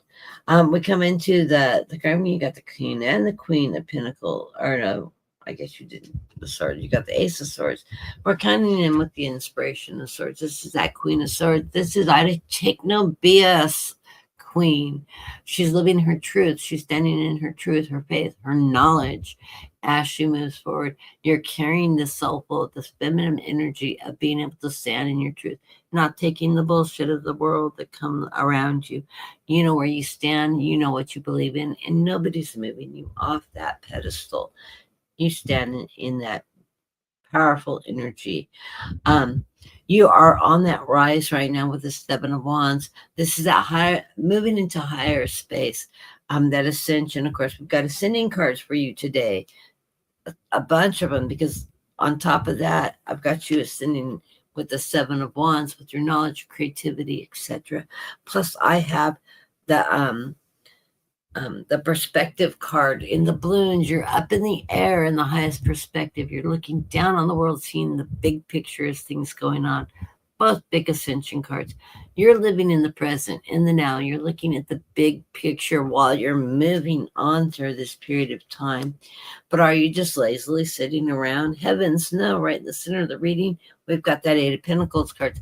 There's your Pentacles card, bringing money towards you, working hard, putting that effort in, and it paying off for you. So as you work right along, as you always do, you're working towards those pentacles, that financial stability, that hard work always pays off for you. And you've got it again. The final card of the reading, because I read the 2 side cards of being the ascension cards, rising above. And of course, seeing life in the great big picture, the full picture of life as you're moving forward. What is that bringing you? The Ace of Pentacles, financial stability, abundance, success. The ace that taps you on the head, that makes you little Mr. Midas touch as you go, move along. I love it. I know Brenda coined the Midas touch, and it just rings so true for you, Gerald, that it has stuck. And I love your cards. Your cards are always great. Your energy is such great. You're just so fun to read. All this wonderful energy comes off your cards when I read for you. Blessings to you, Gerald. Yep, you're moving in the right direction. I don't know if you're dabbling back in the market right now. I know the numbers have gone up some. Be forewarned, that's a roller coaster. But they are there, and you know what you're doing. So you don't need to be taking financial advice from me. I'm absolutely the wrong person. I don't understand that system. Love to sit down and have you teach me. I probably would never figure it out though for myself. And I'm a numbers person too, so go figures. You would think it'd be something I'd grasp onto. I know my son-in-law is really good with the stock market and stuff too. And my daughter dabbles in it. She's had really good luck. She doesn't invest a lot. She does some nickel and dime investing, but doesn't take much to make money. As my mom always says, if you're gonna gamble, only gamble on what you can afford to lose, and if you're lucky, you'll win. Or if you know what you're doing, you'll win. But if I look at the stock market as gambling, I am not a successful gambler. I'm lucky if I break even. So yeah. I'm that person that walks the casino, says it would just be faster if I walked up and gave the cashier my money and left.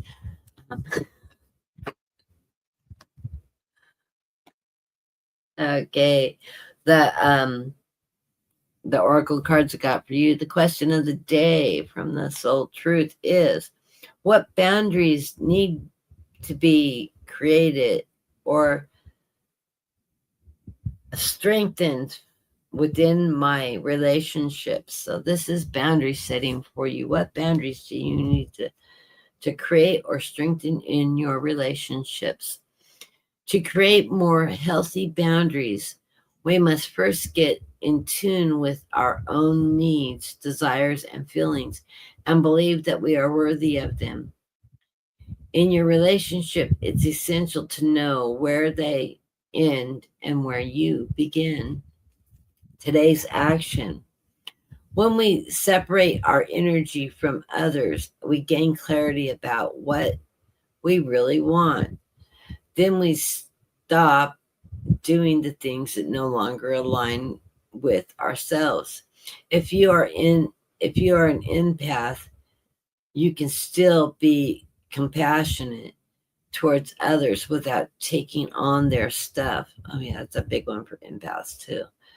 It is safe to trust that you are not here to fix anyone. Today's mantra: I have everything I need within me now, and so I do, and so do they. I am worthy of my needs, and I set boundaries based on what is best for me. This is what's best for me, not you. Yeah, that self-care card again, very important to be your own personal advocate, moving in the right direction. I have this feeling, Gerald, that you practice this already within your relationship with friends, associates, neighbors. I know you happen to have a neighbor that is rather thinks that you should be doing everything for her. If she suggests it, you should be jumping. Yeah, no. That's what she has other family for. She can ask others for help. The Soulful Woman says, love-based reality. So, the card for this. It says, I am soul matured when I surround myself with friends and family who support a love-based reality. I like that. So surround yourself with friends, family, and people that are going to not sit in that fear energy, but express that love and gratitude towards people around them. That love energy is just so important for us to embrace right now. So I said, shut off the news, quit listening to the garbage, and let that love flow in. You're going to be in a lot better mindset. Oh, I absolutely love this card. I love cherry blossoms, cherry trees. This is one of my favorite art genres, is drawing cherry blossom, cherry trees with birds in it. Love it. Love it, love it, love it. It says, a blessed new beginning, a series of serendipitous events guide you to a renewed sense of clarity and purpose. Release all the old, release all that no longer serve you. The past is behind you. Bless it and let it go. Your life is an eternal new beginning moving through time. I love that. What a better symbolism for that is those cherry blossoms, that renewal of spring and up and coming life coming. I love it. And the final card is a surrender card. It says surrender to wonder and awe. Open the magic of every moment and sense the awe and wonder in life. That this attitude will keep you connected to the ecstasy of flow. So blessings to you, Gerald. And let's see who is up next.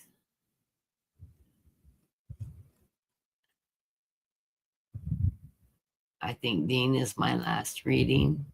Yep, it is. So we hit the bottom. I hope I got everybody and didn't miss anybody or skip anybody. I'm going to flip over to the chat page. Get myself down to the comments. Scream if you were in the room. I missed you. You're welcome, Gerald.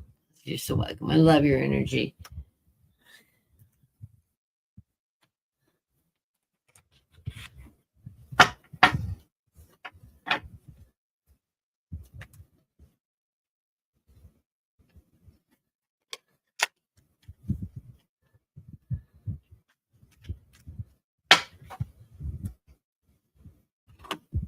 And if I ever have to fly back through and land in O'Hare, what I'll do is I'll break my flight up, because that's a long layover on the stint from California to the East Coast. And so when you land in O'Hare and you used to come in on a red eye and you're going to be there until early in the morning when the flights reopen and they start moving people out again, I think I will grab a room, get a good night's sleep, we'll connect before then and say, hey, let's grab coffee, breakfast, something before I head back to the airport.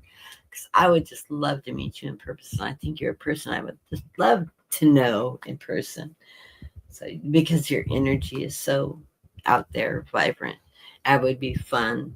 It would be really fun. I'm moving closer to a lot of people I've actually connected with on the private side of doing this show. That we do have plans on connecting when I get to the East Coast, which I look really forward to. So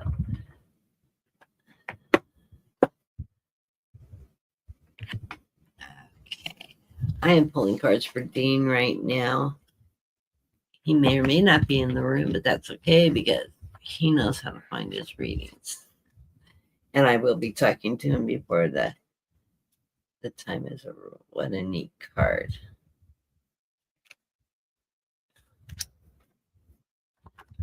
It's a picture of Devil's Tower. Is that what it's called, out in the desert?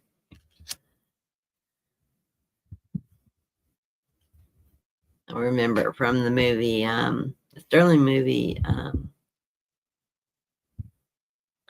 Adventures of the Third Time, Aliens of the Third, something like that. I can't remember the name of the movie. Anytime I try to think of the name of that movie, I draw a blank. We all know the movie. The one with the spaceship that's talking in musical notes. Anyways. Okay, Dean, surrender to setting limits. It says, it is healthy to set boundaries in your relationships. Practice expressing your needs and remember that no is a complete answer. I like that. That applies to you as a parent, you as a teacher, you as a person out there in the world. No is a complete sentence. I've always loved that saying. Okay. Anyways, the Namaste with the Devil's Tower on it. Namaste blessing. It says, the divine in me acknowledges the divine in you. I bow to you and honor your inner light of pure, unconditional love. Eternal peace be with you. Eternal love be with you. Eternal joy be with you through the thoughts of serendipitous blessings. Namaste.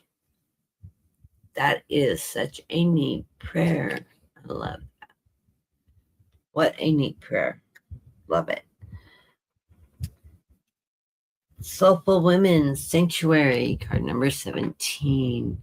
It says, in my inner sanctuary, I'm connected to peace, inner quietude. Quietude. Sounds made up, doesn't it? Inner quietude and comfort. He's got a couple days. The daughter's out of town. Time to soak up that energy, Dean. Sanctuary, that quiet place. And I know he was working on that today because I talked to him before the show. I said, come on with me, come on with me. No, I'm just going to have some me time. He is already doing it. He's winding up he's got a couple more days and he is free from teaching for until the beginning of the school year. Then he's vacay planning. He's going to have a ball. I'm jealous. Okay. How can I deepen my trust right now? Always a good question, isn't it? Trust, surrender, let go of the will. You can trust yourself. Trust fully in yourself so that you can deepen your trust in others.